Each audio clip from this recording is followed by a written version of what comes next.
Friends, if you're looking for real old school laughs, you're in for a treat because we've got them right here. Flip City Magazine. Remember Mad Magazine? Then it went woke? Well, don't worry. Flip City has no chance of going woke. That's right.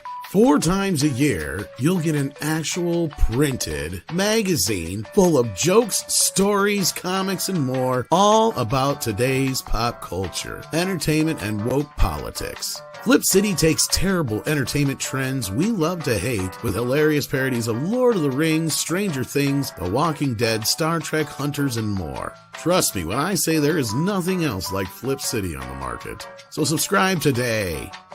It will be delivered in print, or you can even get it digitally if you're one of those wacky Zoomers. Either way, follow our link and sign up today, and if you put in midnight, you get an extra 10% off. Check out Flip City Magazine today.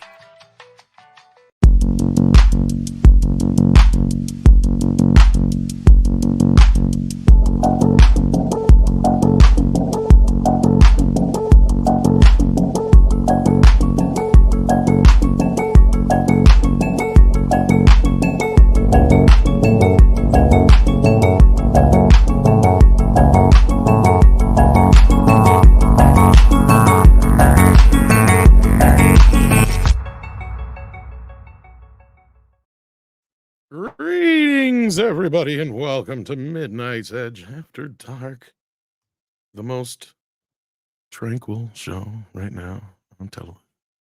If loving meat is wrong, you don't want to be right. You don't want to be right. That's right. Welcome to the program. Those lovely, lovely sites brought to you by CC Karaoke and Canada and God, depending on which one you believe in. But anyway, welcome to the program. We also have with us today, besides myself, Tom Connors, Mexican Iron Man, my money man himself, looking spiffy tonight. Look at you. Thank you, I wish sir. I could dress like that and get away with it. Well, I'm just have a vest on. I actually had a dress shirt on earlier. Took the dress shirt on and just slept on this vest, which normally goes over the dress shirt. Had client appointments and then raced home. And Mexican Iron Man's been in hot demand today with what happened with Disney today. Yeah, we're gonna get into that in a little bit here. Dang Great it, Bob. to have me. Thanks. Good morning, good evening, good afternoon to everybody around the globe. Hail Chad, hail Bonds. Let's Here go. you are looking like a grown man, and I still dress like a 12-year-old, and I wonder why you get more women than I do. I think that's the reason right there. That and my fat ass. I love your shirt. Cool. I fucking love that. Beavis and Butthead is Conan. Yeah, and we also have with us, as I said before, CC Karaoke in Canada, giving us the lovely scenery here. Glad to be here. I guess the trick with parking here is I kind of just end up sitting here for hours staring at the water and listening to it. Just makes me want to go fish and build a fire. Well, that's part of the fun of it is you get to watch everyone fishing, right? And they pull up these huge fish out of the river. It's like, yeah, you got a big one. Some of them are like good 2 feet long, easily. Some big fish in here. It's a nice view, says Price of Reason here. Yeah. So thank you for being here, CC. We appreciate that. Even if it is just for the view, we appreciate you for more than just your view. Oh, thank you. You're not here just to look at. That's right. We also have with us Clobbering Times. How you doing? Celebrating Jack Kirby this month still, it looks like. Yes, sir. All month of Kirby month, every August. And thanks for having me, brother. Good to see you. Good to see my good friends on the panel and in the chat. Let's have some geek fun tonight, my friends. Absolutely. We got some fun stuff to talk about. We do. Yes. First up, we have some news that there's been some movies moved. So if you did you see all the movies that moved? That calendar is just crazy. Yeah, if you had any dates set for any of these movies, you're gonna have to keep that in mind. They have been moved now. Now, the one that makes no sense to me is Dune Part 2, because Dune Part 2 was set to tromp and pounce all over the Marvels, and yet they decided to move, and now Marvels is taking its IMAX spot. Because remember before when Dune had that, and the theaters are like, oh, fuck no, we're not putting the Marvels in there for the... No. Well, as you see. So Dune was opening a week or two before Marvel? Right around the same time, yeah. And Marvels wasn't going to get any of the IMAX screens. Wow. The theaters were like, fuck, we're not giving that to them. That tells me they already know that this thing is going to bomb. Even the theater owners know that. Wow. Well, they're probably just going by the last few Marvel movies, and they probably got burnt. Yeah. Think about it. Probably. And plus, didn't you report a couple times that like Disney has different splits, like the way they treat the movie theaters is different than the vast majority of It theater used to be. I don't know if it's still they're still able to get away with that like they used to, but oh yeah, Disney, among a few select others, were able to come in and go, yeah, we want 70 or 80% of the opening weekend box office. And it was getting to the point where they were really getting the theaters in a vice grip. Like that's what I was saying is like every complaint you have about a theater is the theater's fault or the studio's fault because the theaters can't afford anything anymore because these big movies are taking all the big money for the opening weekends and leaving nothing for the theaters. And welcome to the program, Nick Weiser. Nicholas. Hello. Nice to see you guys. Hello, chat, Wrenches, and Tom, CC Karaoke, Klobby, Mr. Greatest YouTuber on Earth, biggest fan of Elf, Mexican Iron Man. Yo.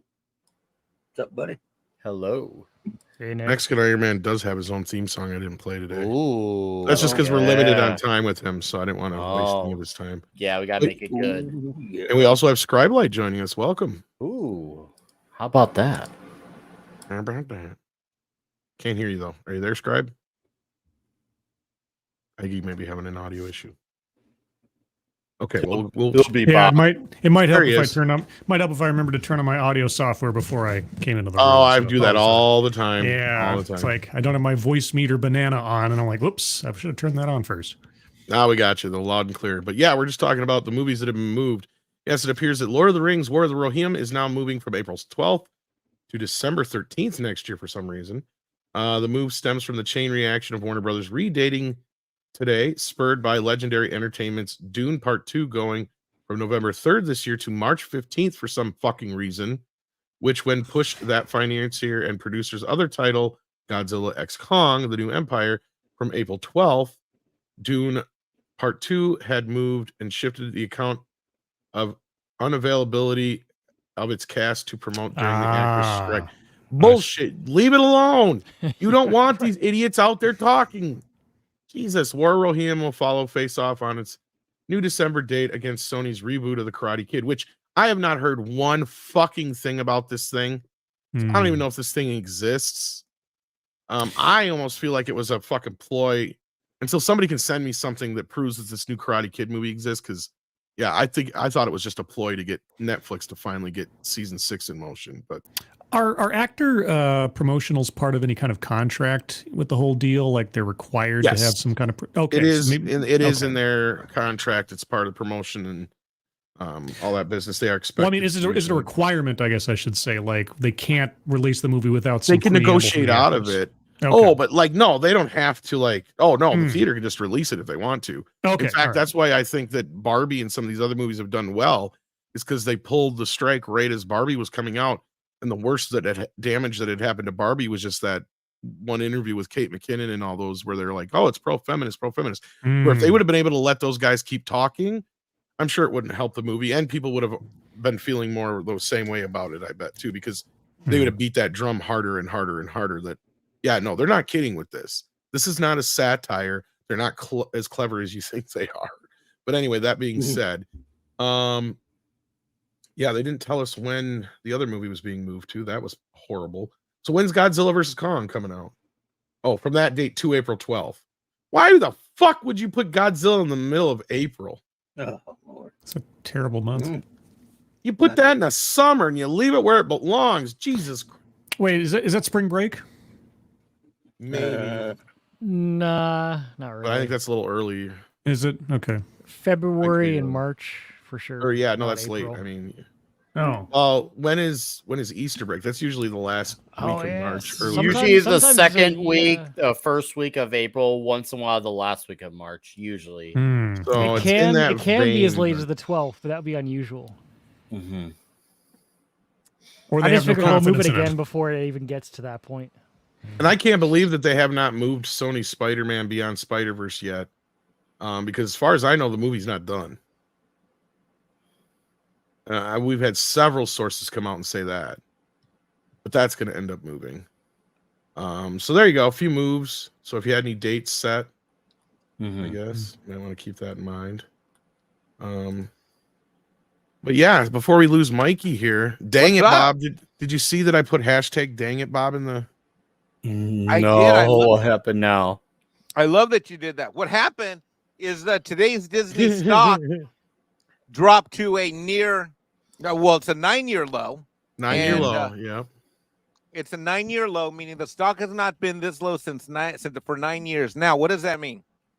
Well, 2014, and what happened in 2014? So this is basically the stock is so low right now. The stock is so low, comparatively speaking. That takes us back to a time. Remember a time, everybody, before the Force Awakens. Remember time before the Last Jedi. A time before the Fox acquisition. A time before the vast majority of these acquisitions. Essentially, the way I look at what's happened today is that this is a damning and compelling evidence that the entire Iger regime of the last decade is built on fool's gold of debt. Why? Because any and all of the value that this company once had when it rocketed up and ratcheted up pre-COVID to what was it, was it 100 post-COVID, $180, $190? I think at one point even hit 200 or 199. Is now sitting there, and I didn't believe it would ever go below 84.99. The popular, I didn't believe it was happening. In fact, I was so confident that happened that I basically said that if and when it ever goes below 84.99, I will do a live stream on my own channel and I will call myself a YouTuber. So that is forthcoming tomorrow. That was a bad bet to take. Boy, You it was had to a know what was bad going to bet happen. to take. It was I was so confident that this stock would never drop below 84.99 that I basically I put it out. It's out there in the universe, and it happened today, and I couldn't believe it happened. But yeah, sometime tomorrow, I'm actually going to go live on my show or channel in the afternoon or evening after work, and we're going to have. It's a pretty dire situation, in a lot of ways because, but it could get worse. And again, there's no stock advice that we're going to give. We're merely commenting on facts that happened and occurred today. No financial advice. Nothing on the show is designed to give any of you out there in the world any kind of financial advice. But as someone who is a Disney stockholder, which I'm often asked why, well, first of all, I've had the stock that I have for a long time, like more than a decade. Mhm. And I do like hanging on to it because to me, I like getting the investor. I like getting the investor cards, and I like being able to dig in like a stockholder does because this company is an important company. I'm not in this to make money. I'm in this for pop culture and cultural reasons. I'm probably emotionally attached too much because I once had a dream that before I'd have that if I ever had a son or a daughter, I would take them to Disney World or Disneyland, and that's never going to happen, at least not under this regime and not with this company, not with this company's woke politics and DEI and all this other crap and bearded dudes in dresses wanting to sell dresses at dress store. No, it's just not happening. It's not happening. So what this tells me is that Bob's going to have a time of it. Now, here's the repercussions that I see. I want to talk about two things: why this might have happened and what this means in the bigger scheme. I think what it means, the first part of what it means, is that everything that Bob Iger's done to add value is erased because this stock price is before everything that he's done. Number two, we still got that Hulu deal out there, guys and gals. We got that Hulu deal. And so homeboy Bob has to come up with 22 to 25 bill on the low side, more on the high side. And he's got three options. Does he borrow? Option one, does he borrow money? And right now, interest rates, as we all know, credit card, commercial debt, mortgage debt, every kind of debt on the planet is at the highest interest rates ever. So borrowing money is a bad idea because it's going to cost a lot. They might still have to do it, but still cost a lot. Number two, he could sell, he could sell some stock, but then again, with the stock being so low, what's he going to do? Give Hulu what, 15, 16? I think Jonas calculated this. It's going to be like 16 or 17% of the company right now based on its current valuation. You can't give your biggest competitor 16%. That would be more than all the stock that Vanguard and BlackRock have together right now. And that's crazy. And Comcast is their number one competitor. Third option is you use cash that you already have, but Bob doesn't have any cash because they keep losing money at the box office and everywhere else. In fact, even merchandise is hurt, as we learned from the recent earnings call. So he doesn't have the cash. Maybe he sells something. I'm sure you guys are going to talk about that a little bit. I heard, there's breaking news about an ESPN possible partnership with Amazon. Tom, see if you can cue that up. That just came across the wire in the last couple hours. Bob's sorry, looking thought I was muted. Sorry about that. Yeah, Bob's. See, you and I are always in sync. Bob's. Yeah, you said exactly what I was thinking. Bob's looking to make a deal, and I'm going to turn the ball over to you, Tom, because something that you've been saying since we've been talking about this on Midnight Sage After Dark for a long time. You were one of the first people to observe that I've ever heard that if and when Disney made a deal, the winning strategy would be related to sports. Now, why is Amazon important? Because Amazon, I'm a hardcore NFL guy. Amazon, as we all know, had the NFL Thursday Night Football this past season. And there were some hiccups. But when I watched Thursday Night Football this year, I watched it on Amazon. I didn't watch it anywhere. That's where I watched it. So this is going to further cement and bring Amazon into the world of sports. And if they have a partnership with ESPN/ABC, what that means they get Monday Night Football too. That means they're going to get in rotation for a Super Bowl too. I don't know. Interesting times. So dang it, Bob.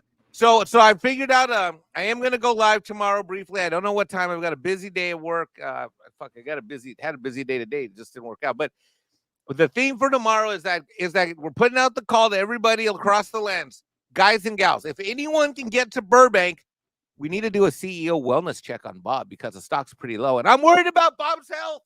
I'm worried. Is Bob okay? I don't know. All right, Tom, back to you.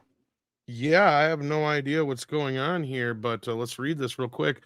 August 24th from Reuters, Amazon is in early talks with Disney Company to about working on the streaming version of ESPN it is developing, while possibly also taking a minority stake in the sports network. The information reported on Thursday, citing people familiar with the matter.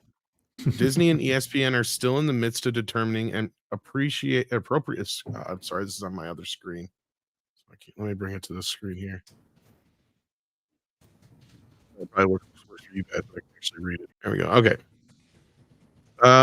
Disney and ESPN are still in the midst of determining an appropriate price for the new service, the report said. ESPN is considering charging between $20 and $35 a month for a new streaming service that could make it the most expensive streaming service in the U.S., the report added. Amazon.com, Walt Disney, and ESPN did not immediately respond for comment. Wow. In July, Disney CEO Iger told CNBC that his company wants to keep ESPN partners to form joint venture or buy a stake in the sports network to help take it directly to customers. They have Disney Plus. Mm-hmm. What the fuck is this, Mike? It's all gobbledygook. Let me tell you something else that's interesting that just happened, Tom. This just happened in the last week. This week, I think it was on Friday. So I wanted to make a change to my service. I finally decided I was going to. I got a message that my local cable provider is no longer going to offer the SEC as part of its ESPN package that you get. So all the SEC things are going to be blacked out.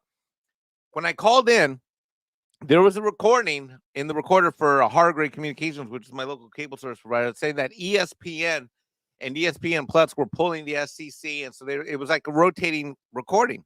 So I got the person on the line, and she says, yeah, we're losing all of our ESPN related content piece by piece. So then I see this happening, and so this tells me everything's getting packaged up so that they can direct the rights to someone with a lot of cash, that they can have a strategic alliance around sports. And they're saying, and Disney Disney through ABC and all of its cable affiliates is basically saying F off to the cable networks. Well, and as I've been saying for a while, whichever company ends up controlling,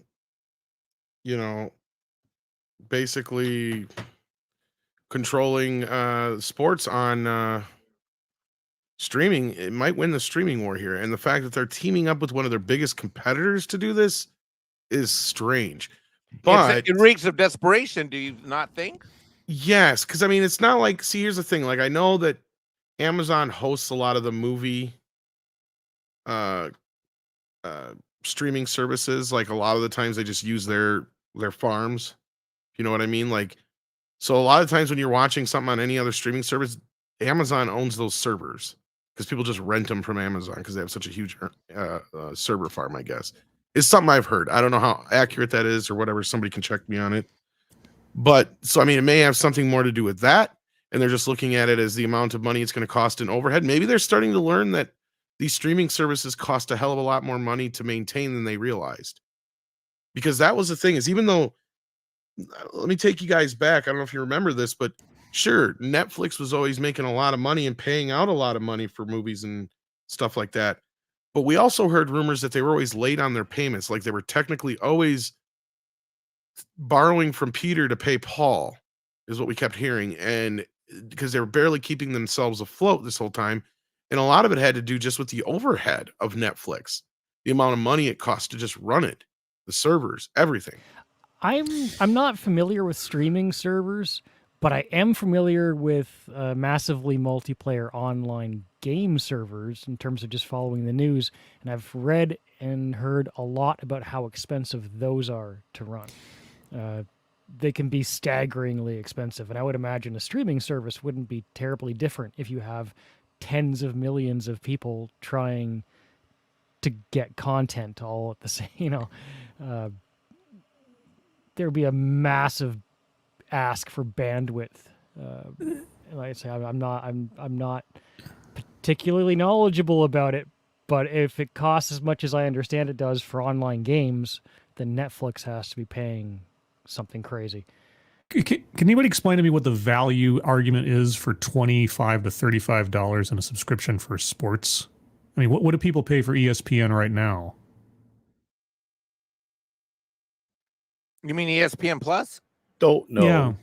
Yeah. I don't know because I don't have it. I've always had ESPN on my cable package. Because I mean, for $25 to $35 a month, I mean, they better send a cheerleader to my living room or something. That's nuts. You're not wrong. Yeah. Oh, High Sports Coach packages Casino. are pretty expensive, yeah. All right. I suppose. I gotta ask Mike Yeah. because We also have Jonas I'm not. joining us. Welcome, Jonas. No, Howdy. sorry. Go ahead, Nick. I'm just here following around my favorite YouTuber. I Mikey. was gonna ask our favorite YouTuber a question because I'm not really knowledgeable on how stocks work and all that stuff, and I'm gonna get myself educated. But how low does it take for a company like Disney to go before their hand has to be forced to make changes? Because I've seen since 2021 when Bob Iger or Chapin, whichever's one in This is place, a great question. talking yeah. to their shareholders about what's going on at the company, and there's always these tough questions. Some are actually tough, some just come up with the illusion of being tough, but nothing actually changes. We just keep getting all this corporate talk, but there's nothing that's like actually saying, okay, your hand is forced where you have to make a change or else something has to either be sold off or I don't know, go under. How low does this have to go? Because it seems like, yeah, Disney is hurting. There's no denying that. Obviously, everything that's been happening is undeniable, but nothing's actually changing as far as how they operate business. Well, that's because the pain, the healing always comes after the pain. But let me say this, is that to answer your question, there are three market forces that have kept this company propped up. One was COVID and the fact that they kept saying, oh, we're still recovering from COVID. Oh, we're still recovering from COVID. I mean, they even pulled that as recently as a couple times in the last few investor calls, which is just ridiculous. Mm-hmm. Number two, though, is you have these second competing pressure you have is that they haven't issued a dividend since, I believe, December of 2019 was the last time I saw one. 1920 to 1 to 2 to 3. So they're going on 4 years. That is a problem for a company like Disney, which over its long history has always issued dividends. The third market force that we have has to do with just the buy and hold and sell price. The fact it was one thing to say that this stock hasn't been this low since COVID. It's another thing to say, well, now it's pushing a 5-year low. Now we're at a 9-year low for this stock. And so I just want to add to that. you're adding 25% inflation since 2014, at least Which according makes to what it I even Googled. worse. Yeah. Yeah. It's equivalent to what, $65 or something in that range? You Arguably, take yes. that, yeah. Arguably, yes. Yes, I think you're on point with that. I don't know, Jonas. You want to throw anything else out there? No, I'm in the presence of the master here. I'll throw in that I think ESPN is pretty cheap. By the way, that's an add-on service for now. So we're looking at probably a somewhere close to a 10 times what people are charged for it right now. It's a bargain basement streaming service at the moment with the intention of expanding. I think as a cable model goes, I think people are paying around $15 of their cable price is going directly towards ESPN's collection of channels, maybe more. It's been a while since we've had an official update on that because those numbers are those numbers are kept locked up pretty tight. But there's a lot of people that are refusing to leave cable just because of ESPN, because they have the rights to NCAA. Sorry. Well, I mean, you look at the series finale of MASH is a great example. Is one of the most watched things of all time. At a point where you had to be at a certain place in a certain time, and streaming kind of takes that away. You could always be a half hour late or a day late. You can get to it, even if you're fear of missing out. A few hours late, you can still get there. Sports has not really lost that. If you miss the event while it's happening, you've missed it, right? Yeah, a great game can be watched twice, but the event itself is still live.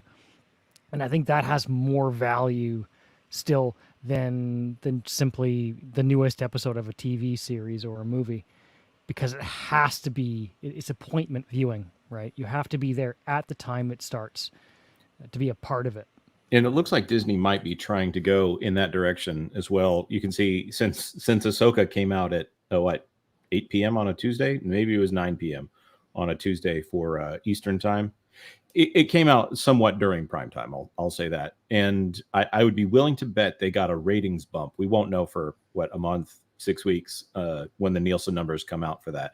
But I bet hate watching and everyone talking about it probably did achieve what it was supposed to achieve, which is more eyeballs on quote unquote appointment viewing. It's a good word for it.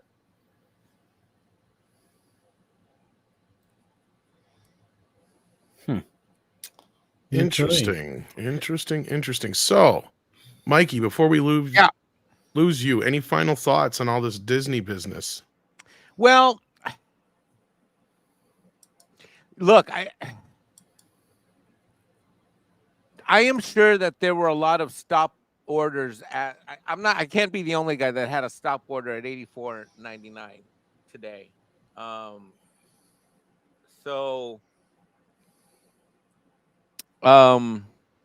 I got to tell you, there's got to be phone calls happening right now. There have to be major phone calls. Now, some people are going to argue, well, Mike, you're making too much of this because a lot of the market was down today. And by the way, the market is predicted to go down. But see, that is my point exactly. My point exactly is that when the market in and of itself, first of all, the market has been has rebounded significantly since the COVID days. All right. So my point is that if the market's up or reasonably up in general, and Disney isn't able to capitalize on its value proposition when the market in general should be up, and now the market's down and is projected to go down for a variety of reasons, even more so, Bob is in an uphill fight. Bob is basically trying to climb uphill with a rope over his shoulder, and he's carrying literally not a bag of rocks, but literally wheelbarrows or a truckload of boulders that are behind him, and he's trying to get up a hill.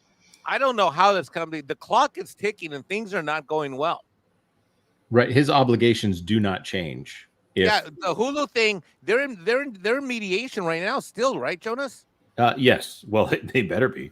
If that price is already decided and they haven't let the shareholders know, that's a bomb waiting to go off. And I'm sure that Brian Roberts from Comcast, and they're doing well today. By the way, they only went down 0.5%. When the whole market is going down 1.35% for the S&P, 1 for the Dow 30, 1.87 for NASDAQ. The only stock that's comparable is Netflix, and they went down by 5%. Yeah, almost 5%. But they're not trying to buy anybody else right now. They're not. Yeah, and they also, their stocks at what 400 and Right. God knows what, 480, 60, something like that. Exactly. 406. Or So 400, 406. I meant sorry.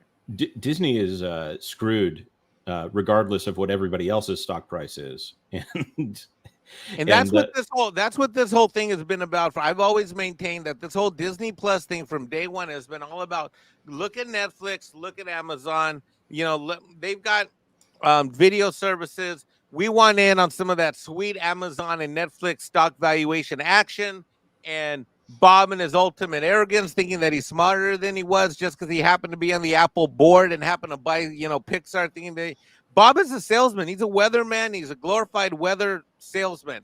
And this is things don't look good, but this is what we need. We need them to feel the heat. We need the board members to feel the heat. We need the investors, especially the woke DEI ones, to feel the heat. And we got to keep the pressure on. We got to not go to their movies. We got to not spend money on Disney Plus. We got to avoid the theme parks, and we got to avoid all these cruise ships. And we cannot give them any more of our money. I haven't bought any new Disney stock in a long time. The stock I hold, I've held for a long time.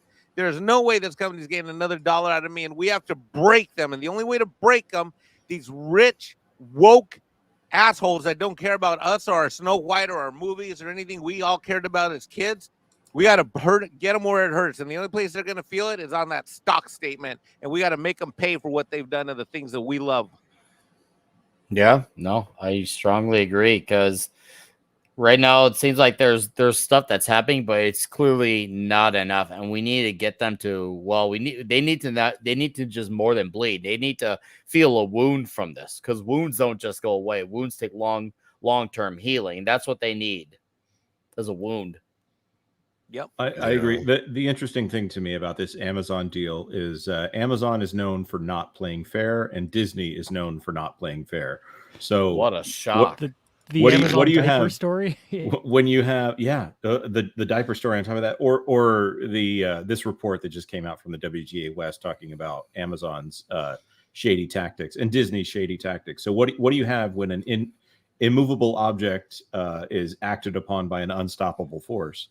Somebody has something to give here. I like to point out, and I think Tom will resonate with this, $30 billion. That's what I think it's, $30 billion that they were making on physical media. Or maybe that's the business they gave up. That's how much Americans are spending on it. And then 15 billion is how much they're in the hole for Disney Plus. So over the last however many years they've been doing Disney Plus, instead of gaining $30 billion, they've lost $15 billion. That's all napkin, a back of a napkin kind of math right there. But giving up physical media is the most ridiculous thing. And I think they're all now understanding how big of a mistake that was. They've burnt the boats. Yep. And with that, I got to slide out. Thanks for having me. I will see you guys on Tuesday. I got to slide out. Bye. See you, Mike. Thanks Take for being care. on Midnight's Edge. I might. Slide out. You're not supposed to keep that promise, Mike. I think the kids call that ghosting, don't they? Anyway. Mm-hmm. Yeah. Well, I was just karaoke was saying in the chat, talking about limited runs on these shows. We can talk about that for a second, because I remember in the olden days when PBS near me would have their marathons, or their their telethons each year. I always look forward to it, because every year they'd have a new season of Red Dwarf coming out, and they'd lead up to that by doing an entire marathon of every episode of every season prior. And Great then they premiered the new season, and it was like a yearly ritual, and I loved it. And just imagine if they did that now, like the new season of Ahsoka, you can watch it for the first month or something, and then it's locked down, and you won't see it again until just before the next season comes out. Bring people back in droves, kind of thing. Well, it brought people together at a specific time, right? Mhm. If you didn't watch it when it was happening, you would have to wait a very long time to see it again. In syndication, possibly, or maybe you'd buy it on home video eventually, but you wouldn't be able to just watch it the next day or a couple and that hours created later. a community. That created an event for people to have a shared experience and one that they could talk about. And if you weren't there, I hate to keep bringing up these examples, but my father would always tell me about an old show he watched, Soupy Sales, this like show host, and at the end of every episode, he'd have the secret word. And if you didn't know the secret word the next day at school, you were in trouble with all the kids, that kind of thing. And it was just like, something like that. Yeah, they need to go back to they need to harken back to the olden days a bit. I mean, of course, people can very easily tape anything nowadays, but sure, that's still it's kind of a minority. There's only so much of the population that's going to actively seek that out. So long as there is a scarcity, it will draw people together. And there's something fabulous, fantastic, really, about people coming together and watching and experiencing something at the exact same time. Right. You don't get when everybody's staggered. Even if you're staggered 30 or 40 minutes, it's not like it's not a universal thing anymore. It's a little bit off. Yeah, I wonder if that's part of that's a small symptom that speaks to a larger problem in like society, that we're all kind of doing our own thing, that the universal experience is kind of gone as we've gotten away from the 4 major networks, and one of them is spending more on advertising than everybody else, or which one's the popular one or whatever. The idea that we show up, oh man, I just saw your shot there, Karaoke. That's amazing. Yeah. He has a way of doing that with the nice shots there. It's Canada. That's fantastic. But no, this is very interesting, and it's going to be interesting to see what happens for Disney in the upcoming weeks here. I had an interesting conversation with Andrew over at Legal Mindset here that dropped on the main channel yesterday. Mm-hmm. And he was saying, basically, look, this is just getting started. It's going to probably be till next year before a lot of this starts to, like, if there's any kind of charges or anything to be talked about, because it's going to take a while to investigate, and this could go on for a long time. It could be years before it's all resolved, he said. So it's going to be interesting to see. Is there a chance, and I know probably you guys have talked about this previously because I haven't been here all the time, but is there a chance that Disney's going to start cutting off its limbs and selling for parts, ESPN and all these other things? Maybe because with the stock price dropping and them trying to make deals with their major competitors now and everything, like I said, smells of desperation. That's the thing with the Amazon deal, right? Like, that's why would you want one of your biggest competitors? Like I said, like you got nowhere to go. You find the biggest wallet, you find the biggest pile of cash, and Amazon's hurting too right now. It blew how many millions? I mean, not hurting. I mean, they have endless amounts of money, but as far as entertainment content goes, we just saw that, and you did this video on it, I think, where Amazon's having to clean house when it comes to what exactly they're paying for. They just canceled League of Their Own. They canceled the Peripheral. They're reassessing all of their entertainment costs and everything. So if they're even considering trying to take ESPN off of Disney's hands for some reason, Disney is willing to give it over. They must think there's something there. Sports is far more valuable than ABC. Iger was talking about let's sell ABC, and then the rebuttal to that is, well, they want to sell the least valuable parts of their business, and who would want to buy it? What if they're having to sell off ESPN because it's the only thing they can get a buyer for, and they're kind of backed into this corner where they have to sell something more valuable because no one's taking ABC. Well, I'll also add to that. They probably would only be selling the channel, but not any of the content on it, because they view the content as valuable for Hulu and for Disney Plus, and they're probably going to try to merge those together. So it's like they did with Fox, where they only bought the Fox catalog, right? So they would get what the affiliates are worth something, but probably not much, and the channel, the broadcasting tile there. But who wants to buy that? Tell me I'm crazy, because I just had a memory of something that sounds similar. Way back in the financial crisis of 2008, Merrill Lynch was thinking that they were going to be the next to fall, and so they needed some room to breathe or something. So they went to Bank of America for an investment. The guy goes to Bank of America and says, yeah, we're looking to, sell a certain stake in the company or whatever else. And Bank of America, knowing that Merrill Lynch is about 3 steps away from falling over completely, says, no, I just want to buy you out completely. And the guy's got nowhere to go. He's got no leverage to say no, because he's looking for a lifeline when he knows he's going to drown without it.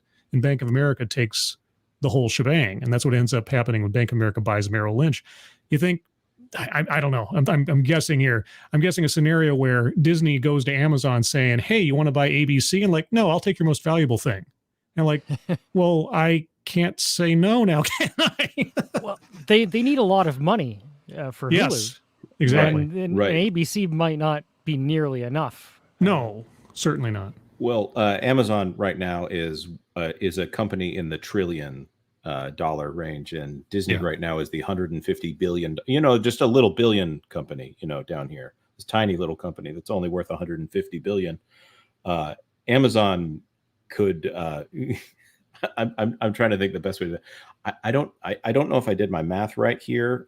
0.11. If that means they're 11% of the value of Amazon. So they're dealing with a leviathan. They're just this little tiny company here when we think of them as this giant. But Amazon likes to swallow up other companies and barely use them, which would be kind of a ironic end to the Disney company, the way that Iger has run it. I hate the thought. What was the rumor about? Was Apple supposedly looking at buying Lucasfilm or Marvel or something? Was that what I heard a couple weeks ago? So they're I'm trying not to get in trouble with anybody, because there's a guy who always thinks that we're talking directly to him. It's not Dimcock, but it's another guy. That there was a rumor going around that there was a private seller that was going to try to buy Lucasfilm, and that person's source said it must be George Lucas. That sounded a little off to us, because the loss in value of the Walt Disney Company would probably be greater than the sale price of Lucasfilm. There is a ILM office in Singapore that just closed down, and they laid off about 300 employees over there. So layoffs are finally coming to Lucasfilm. There were layoffs at Pixar. There is this persistent rumor that Apple is going to buy the Disney company, and Iger addressed it slightly on an earnings call, because somebody directly asked, what about the rumor that a tech giant, nobody said Apple, but that's kind of the elephant in the room there. And he told people to consider the regulatory environment. Now, the global regulatory environment, he could have been referring to a couple of different things. First of all, it wasn't a denial. I will say that. It was not a denial. So if something is happening, maybe, could be. But the idea that Disney would be bought up by Apple creates the largest technology company in the world buying the largest entertainment company in the world. That has a lot of regulatory issues, and you would have to get the agreement of so many world governments in order to do that. You wouldn't just having to be greasing the palm of American Congress people. Sorry, I got a phone call at the same time. You would have, and not that I'm accusing anyone of bribery here, but they would have to convince all of these different world governments with all of their own regulatory oversight that this is a good thing. And that's been a very uphill battle for Microsoft trying to buy Activision Blizzard right now. Right. And Yeah. there would be a lot of gravity working against it, I think, but it's possible. You also made a good point a few weeks ago on the Pro Show, I thought, about how the stock price and the value of the company would be impacted by a sale of any part, like Lucasfilm. They would need to sell it for more than they bought it for, just for the optics. If they lose as much money in perception in the stock market for the sale as however much they get from the sale, there's no point. And I forget who came out with the report. It wasn't one of ours, but we ran with the story. But they said that Lucasfilm and Marvel right now, the value of those companies is closer to $1 billion a piece, which was devastating to think of when Hmm. they were bought for $4 billion and more than 10 years ago for Lucasfilm and even longer for Marvel. In considering inflation, that nothing is worth anything until you sell it, as far as an accountant goes, because all that goes up and down and none of it's realized until an actual sale happens. But the idea that Disney would need to admit that they squandered all of that with Lucasfilm, yet, like you brought up, would be devastating to the stock price of the Disney company, because it would speak to what they've done. Would Apple be willing to shell out save face money? Do you or I should say, set aside Apple or a specific company or something, but would such a deep wallet be willing to shell out save face money to Disney to get a studio? Because I assume just getting a single studio, let's say Lucasfilm or Marvel or something, would be an easier sell regulatory wise than it would be the whole shebang. I think you're right. I don't know who has enough money to do that. So we talk about this guy Nelson Peltz from Trian Partners. Right now, he has 500,000 or 600,000 shares in the Disney company, which is teeny tiny compared to like BlackRock or the amount that we're talking about with the Hulu trade. The Hulu trade, that 1/3 of Hulu accounts for about 15% of the value of the entire company right now. So the question becomes, who has that much money and has that much interest? The list is short. I mean, the Hail Mary here is like, okay, Elon Musk, do you like Star Wars? You want to fix Star Wars? Do something. Come on, pony up the cash. I don't know what the legal implications here would be, but what if a company bought, say, 2 pieces of Disney and they underpaid for one and overpaid for another? I mean, that's all part of the, let's make a deal aspect of it. Now, I will say there's this hanging bit of trouble here with the fact that Star Wars is so heavily integrated into the parks right now. I'm not saying they can't creatively go out there and do something with all of that. They've made it into one of their core brands right now. And Disney really does not like to let go of something once they have it. They did do it with Power Rangers, but they did run that one into the ground as well. But it's not quite the same as what they've done with Star Wars. I mean, I'll say about Power Rangers, some of the most popular seasons among fans were the Disney seasons. Certainly didn't have the cultural zeitgeist to the original run, but they didn't completely fail. The last Disney season was one of the most popular seasons of Power Rangers, period. Yeah, and at least among fans. I wish they would put the full run on streaming. I think they I don't know why they all disappeared, and now I think they've got about 3 seasons of Mighty Morphin on Netflix, and then maybe a couple of the most current seasons that are, of course, kind of woke. If they had to, wouldn't the failure of Galactic Star Cruiser be argument enough to start phasing out other things if they had a reason or a buyer coming in? I think they've got a great reason to change everything. I just don't think that Disney they would have to really, really be on their last legs. Like, so they're selling channels right now, and they have more than ABC. They've got, FX channels. They've got their partnership with Hearst, which includes A&E. They have things that are not as popular and not as well integrated right now that they could sell before they would probably try to get rid of Lucasfilm, or they could try to segue over here into a different partner other than Comcast for the rest of Hulu, which I think that kind of kicks the can down the road, but at least it doesn't. It resolves part of the Hulu problem, which is that Peacock right now, which is held by Comcast, is an ad-based streaming service, and Hulu is also an ad-based streaming service. Hulu is actually the most profitable streaming service they have right now by a long shot. If you look at the revenue on that one, they make double per user on Hulu than they do on Disney Plus. Not completely ignoring the fact that the content spend on Disney Plus is so out of whack that it'll be maybe 10 years before they make a profit on it, before they make the $15 billion, that they've pushed into it. So, I would like to see a change. I don't think Bob Iger is going to be the one to do it. He's probably going to sell the unsexy parts of the company before he has his cold dead hands pried off of Star Wars and Marvel and Pixar. Which Can would they those be? oh. Because it seems like everything has some cultural significance, whether it's Pixar, National Geographic, Hulu, Marvel, etc. Simpsons and the whole Fox thing. So I'm trying to think which one would it be, because I can't think of which one it would. Yeah, actually, Simpsons. That's not a bad idea. Actually, they haven't really done much to identify themselves with the Simpsons. And National Geographic, I think they have officially just turned that into a brand at this point. It's the only thing that's keeping content on Disney Plus right now, because it's the only thing that they can produce cheaply for some reason. There'll be 4 episodes of some kind of garbage Disney kiddie show that goes up to the age 14, by the way.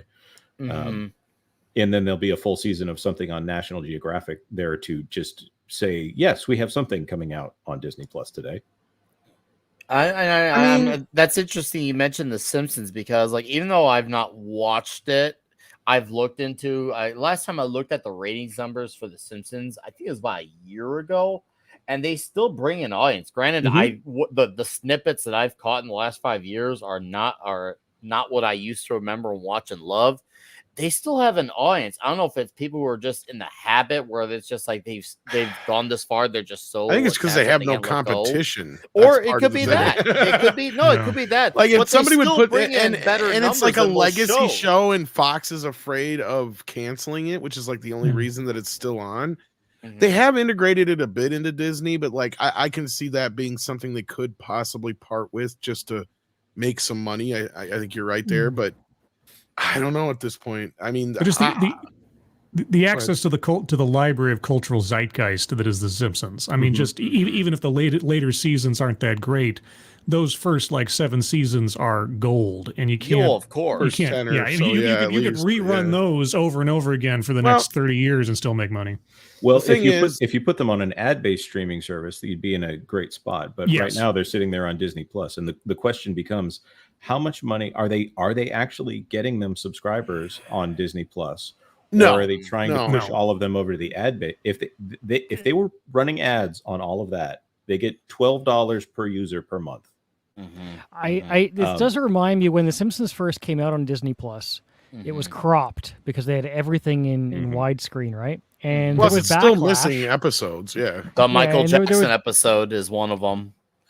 and forget about that one. Look, I don't know how much of a factor this is, but I had a real tough time with Disney Plus because all the other shows I wanted to watch, like Goof Troop, for example, were also cropped. They weren't in the original aspect ratio. I was like, why am I paying money to see 70% of the image? You might as well just buy the DVD. Exactly. Yeah. And like I said, I don't know how much of the population they're losing over this.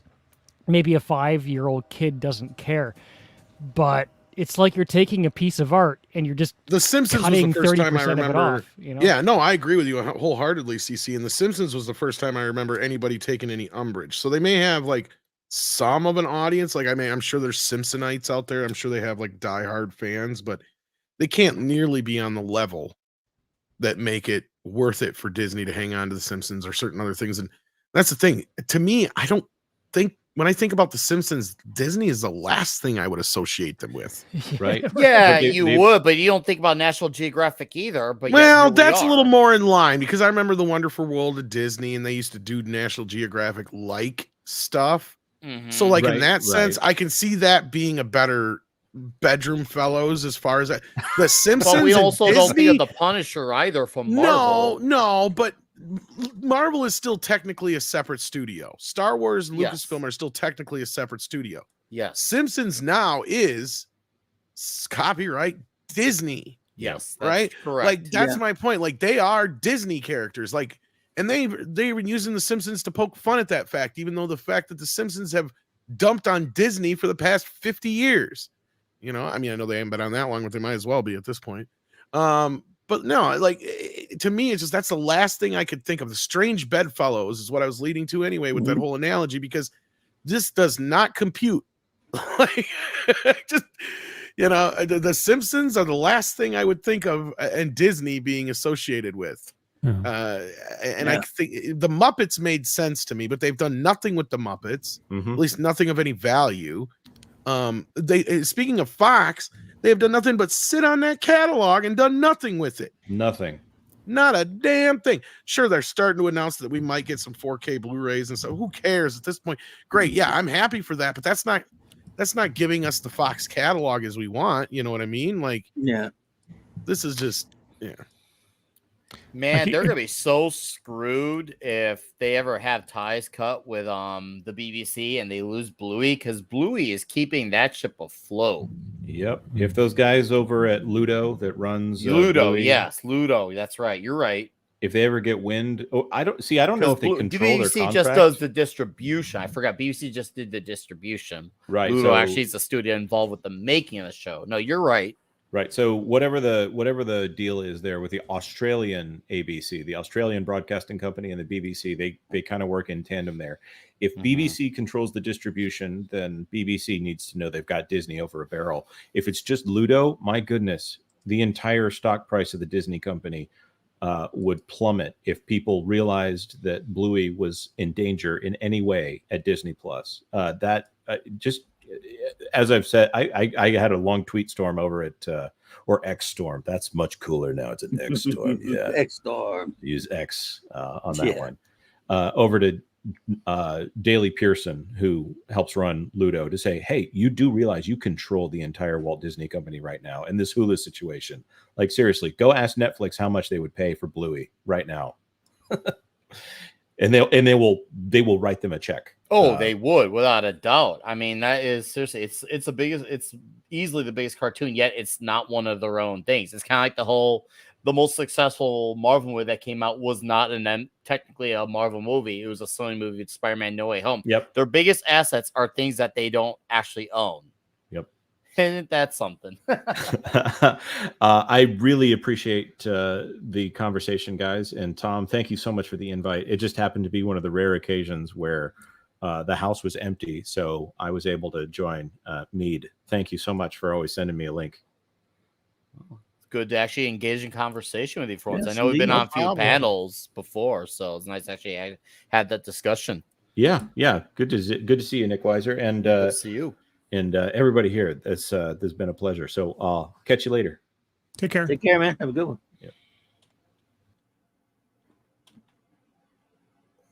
anyhow. Yes. So yeah, let's keep moving on. We got some super chats. Goddess of Whim sent super chat earlier. Sorry it took us a while to get to these, but this has been some interesting news and topics, and we had a few people that I knew we only had for a limited time that I wanted to get their take on it, like Jonas and Mikey, of course, is our money man. So yeah, we got us. Wim says, this is what happens when you take creative out of the creative process. This makes me so sad. It's time to break the woke spell and let Prince save the damn day. I want my Disney back. Yeah, I can't say it any better than that, Goddess. That's a good way of putting it. Go 141 no sends in 50 Mexican pesos, I believe that is. That's dollars. No, that's dollars. Never mind. I'm sorry. That's dollars. It says, hail Midnight's Edge, Lord's silent listener here, the mouse being roasted in a special moment, and I'm enjoying the show. Don't forget to thank the cook. Yeah. Some ratatouille. Fletcher Williams is here and says, my boss, Mexican Iron Man, is an official YouTuber. Yes, he is. Sorry I didn't get this here while Mike was still here, but I'm sure he will hear it at some point. And Go 141 has become a new member. Thank you so much for that. We appreciate that. And you are at the maximum effort puppy level, so you get a sticker. Let's see here. We haven't done this one in a bit. Let's do this one here. There you go. Get Journey driving the boat, because that is one maximum effort puppy. That's right, just like you. And then we got Kiram, who says Amazon's cloud service is called AWS. That's where all the services host their data. Thank you. That's what I was thinking of, to be streamed from. Why? Easy to scale and lots of bandwidth. Exactly. And it's not cheap. No. I mean, that's the one time where like YouTube claims, oh, they don't make any money, which is bullshit. They make lots of money, but they aren't wrong when they say they do clearly have a lot of overhead, and that does cost money. And I'm sure YouTube has just as big, or if not bigger, servers than what Amazon has to deal with. So yeah, it's not cheap. I get it, and it makes sense to just work through one system instead of, having everybody having their own system or whatever you want to call it. It sounded like you were going to say something, Scribe, or you're just agreeing with me. Oh, I was just agreeing. Yeah, I'm just a Okay. yes man at heart. Yeah. Zephyr says Jurassic Park is being re-released where I live. Woo! Yeah, I heard that this is the anniversary this year. They did it very Yeah. quietly. I heard there's a new 4K scan going around in theaters, but I don't think we're going to get it on disc. It's the same old crappy 4K scan, but Mm. or at least they struck a new 4K scan from the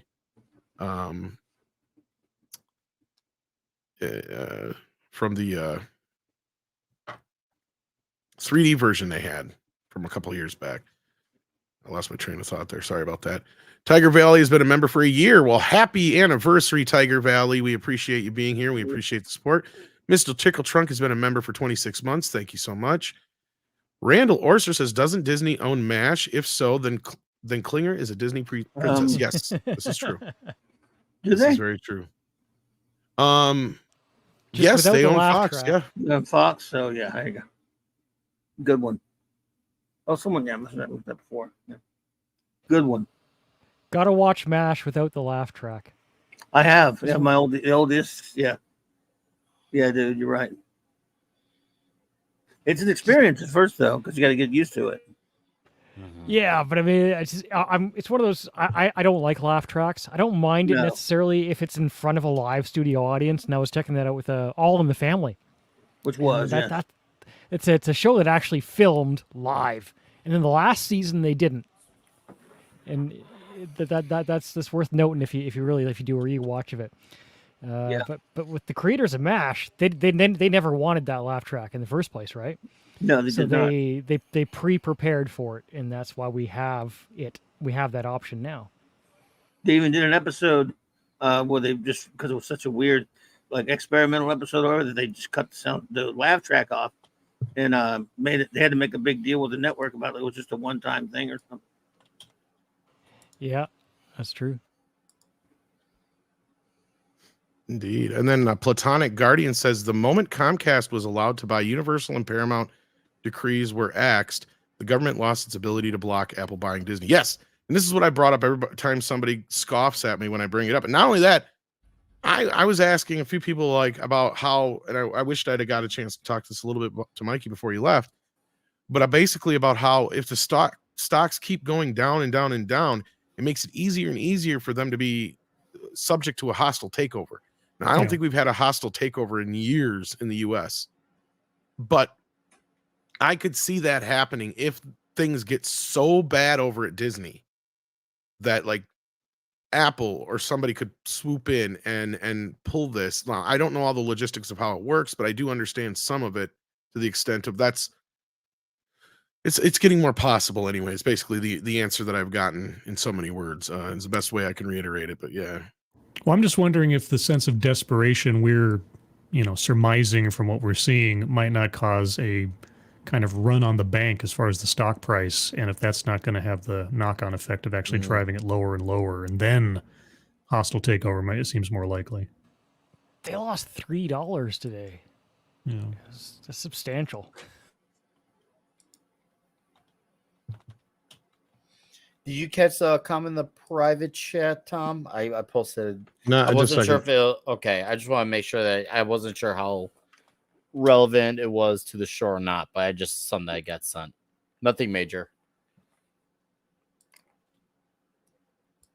Yes, National Jill shouldn't have sold out. Love those mags. Well, yeah, I remember getting the old school magazines. That used to be a fun thing in our household back when I lived in Chirac before it was Diet Chirac. It was wonderful. It was wonderful fun to read those magazines. I remember I think we even had a subscription to them when we lived in Berwyn. It was cool. We really liked those magazines. Yeah, it's a shame. Luckily, I mean, I think the last thing I watched before I stopped watching, what was that show? The World According to Jeff Goldblum. I did like that. I thought that was actually really funny. Especially him trying out all the different variations of shoes, of the different variations of chocolate, just variations of anything really is, and it's Goldblum doing it, so it always makes it fun. That felt on brand for Disney, and we were going into And for Goldblum, National too. Geographic. Very I know Goldblum. it's not. I know he's not National Geographic, and that wasn't. But there's kind of a similarity to that slice of life element that does feel Disney. That's why I say like I feel like if you're looking at something that's on brand, The Simpsons is not. But The World According to Jeff Goldblum, and they started with it. They launched with it along with The Mandalorian, probably for a reason, because it was on brand. Probably not that expensive either. So I mean, Yeah. I got to split everybody. I got a show coming up in about a half hour. I got to prep for. All right. So, So thank you so much, and we appreciate that, Scribe Light, and tell everybody where they can find you. I'm sure the mods have got your link in the chat. Sure. Yeah. So my channel is called Scribe Light. My regular, for certain, weekly show is coming up in about half an hour at 6 p.m. Pacific, 9 p.m. Eastern, called TED Excellence, where I take a look at odd and strange TED Talks. Tonight, we're being told not to use the word divorce. I don't know why, but we're being told by the title of this presentation to not use the word divorce. Wow. And being an English major, I hold the ability to express myself however I wish, fairly sacred. So I'm curious to know why I can't use the word divorce. Wow. Whoever find told out you together. that, whoever Yeah. told you that, do not listen. Well, he who knows? He might have a good argument. I haven't watched. I don't watch these things ahead of time. I go in completely blind because I want to be surprised and have nice natural reaction. But anyway, that's coming up in about half an hour on my channel. If you're curious, and I got a whole library of other things in that same vein. If you're curious as well, and also just another brief plug. I have a series that I'm still working on. I've got 6 episodes so far, working on towards the 7th, called "Living on Borrowed Crime," where I interview true crime content creators about their work and the genre. And so I've already got a good bank of episodes on that, but I'm working towards getting some more. So that's my plug. Appreciate everybody. Thank you so much, Tom, for inviting me on. It was nice talking to you guys, and a little off my usual routine to discuss this subject matter. So I appreciate it. All right. Take care. Take care, man. Great Alright. seeing you. Take care. Bye-bye. Take care.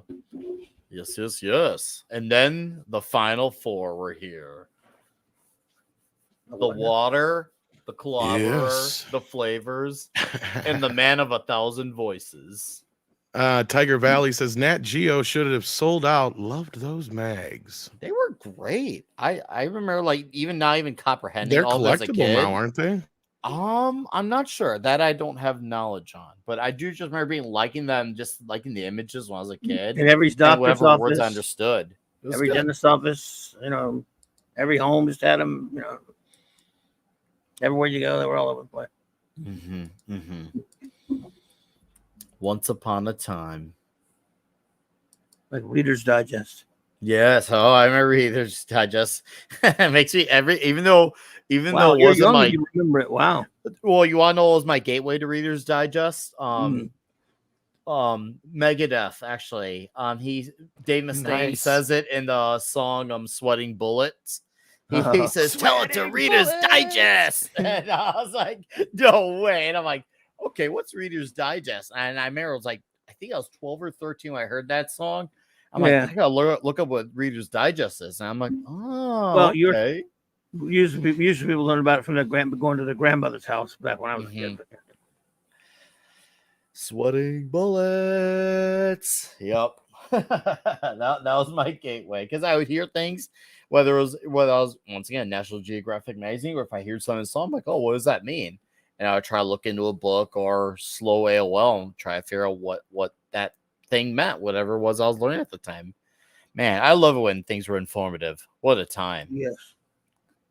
Yep. Now algorithms are here and they suck. Yeah,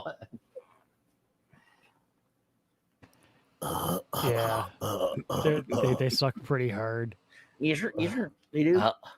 I just like posts where now it's like I like posts where I can just see everything in the proper order it's supposed to be.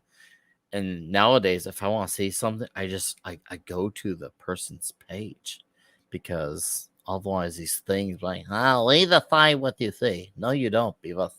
I decide, you butthead. Pilgrim Media says I built a 64 terabyte RAID 5. I feel small. Wow, that's huge. Yeah. 64 terabytes is huge. Yeah, that's gargantuan. Is that for video, or what do you mean you built a RAID? A RAID 5 is a. I'm not a techie guy. Yeah. I'm not either. I don't know. I know things about pizza. And I know I'm lots proud of things that. about pizza. Yeah. And I'm proud of that knowledge. I'm That's- very yeah. proud of that knowledge. Pizza's important. Ugh. You don't realize how important it is, really. But yeah. If you feel small over it, I wonder what I don't know. It is a computer of some sort, but other than that, Oh, a game. server. Okay.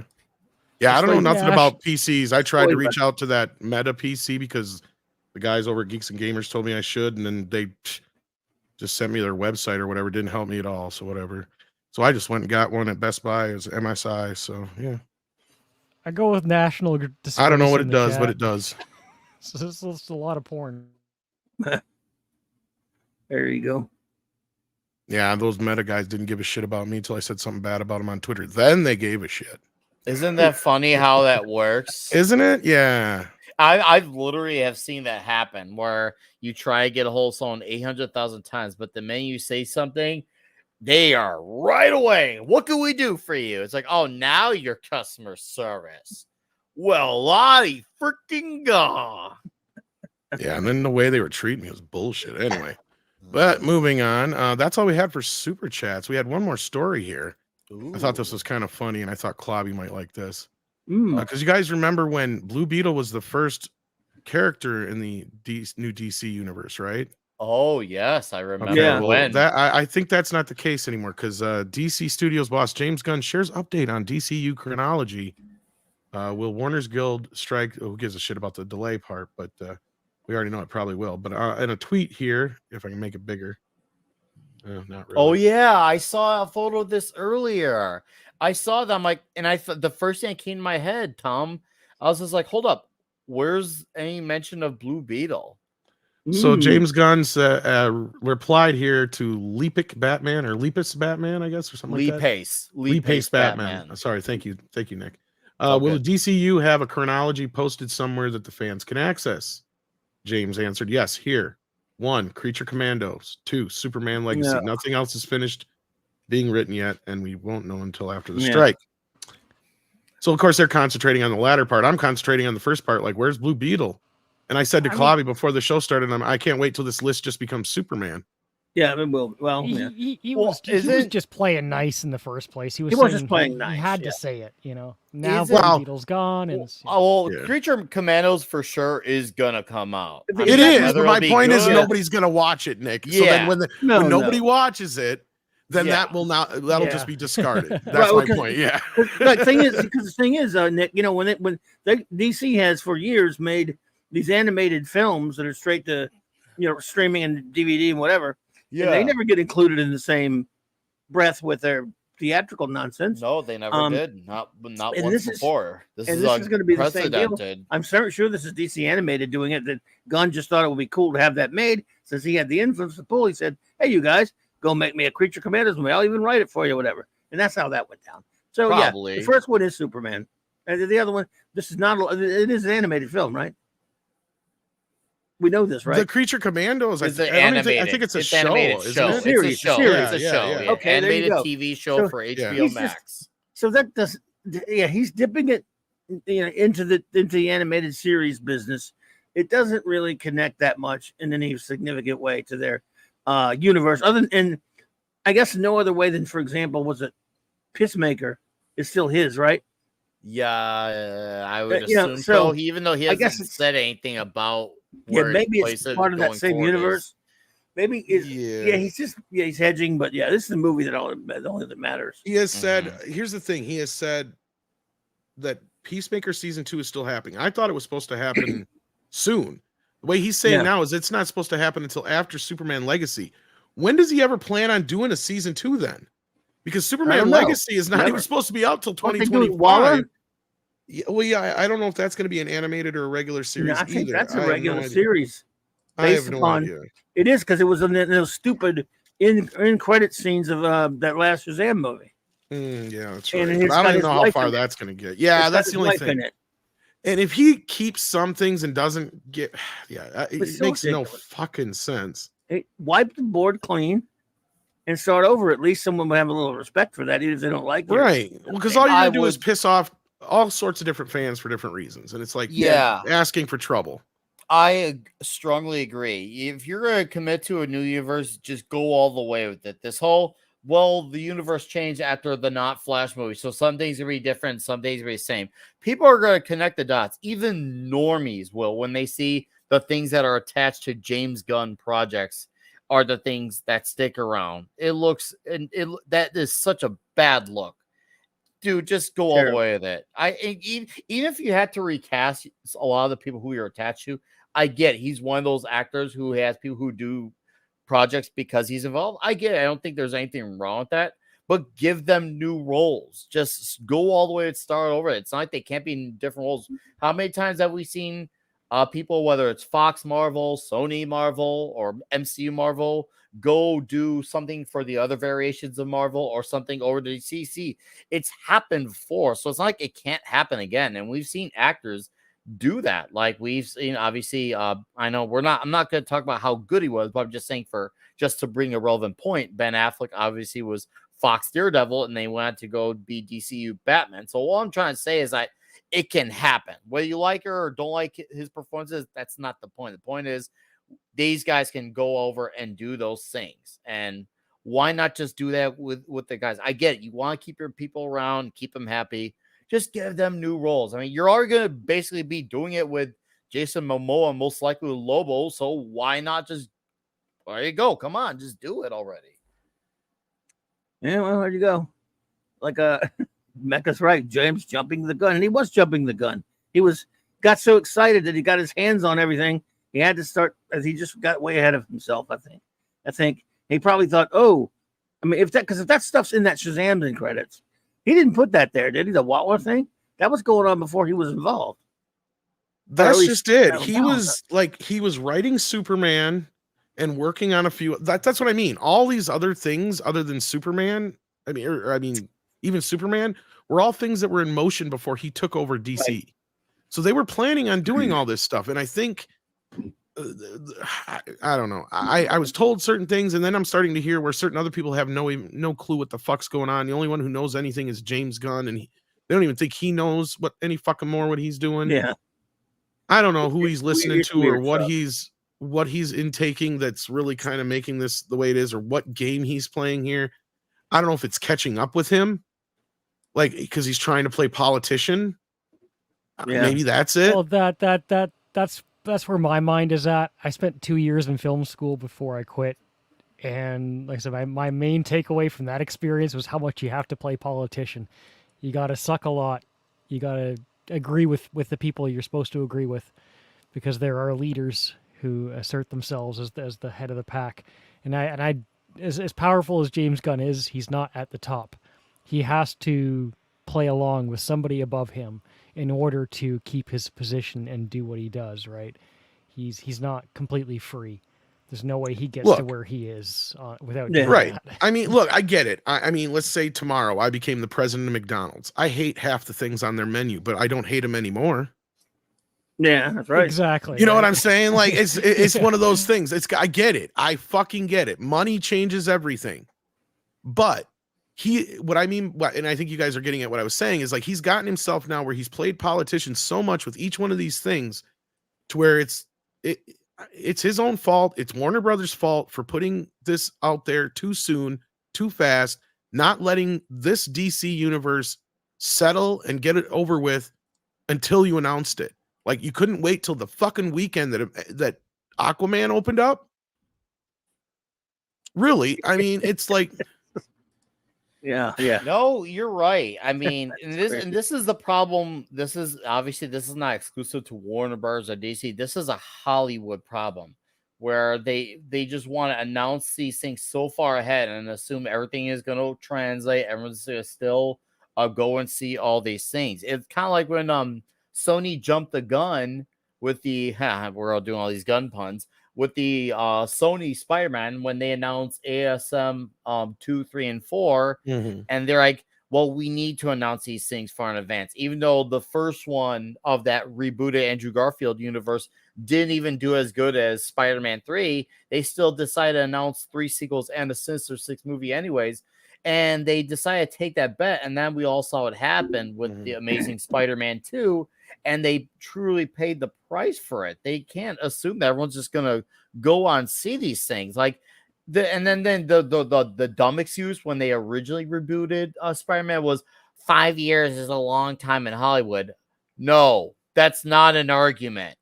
You should have waited a full 10 years, but we all know the reason why. It's because had they not rebooted any sooner, they would have lost the Spider-Man movie license. So they only made those movies just to keep Spider-Man going for a few more years before they inevitably went back to Marvel anyway. So all they did was just delay the inevitable. Or they should have at least worked with MCU at that time and made it work. Yeah, they should have. They should have. At the time, they should have worked with it, but the thing is, they saw what the MCU did when they were, smart and not in their phase 1, and they saw that big phase 1 sub. Like them, like Warner Bros., they didn't want to take their time and let's make this universe work and breathe. No, they weren't running. They were sprinting. Nope, we're going to skip all steps and we're just going to play catch up and we're just going to expect it all to translate. And it didn't. And it didn't work for them. It didn't work for Warner Bros., obviously. And now all these companies are just scrambling because none of them got to get to that point that they're hoping to that Marvel did with phases 1, 2, and 3. And we'll probably never see that again in our lifetime. We probably won't. And that's a shame because maybe if some of these studios actually did take the time, they would have done it. But all of a sudden, everyone's like, let's do a crossover. It doesn't matter if it makes sense. Let's do it anyway. And trust me, I'm a big fan of Oh my God. crossovers. Hey, look You're at in that. Colorado. You're not in Canada, you liar. Colorado does look a lot like Canada. I cannot agree with more.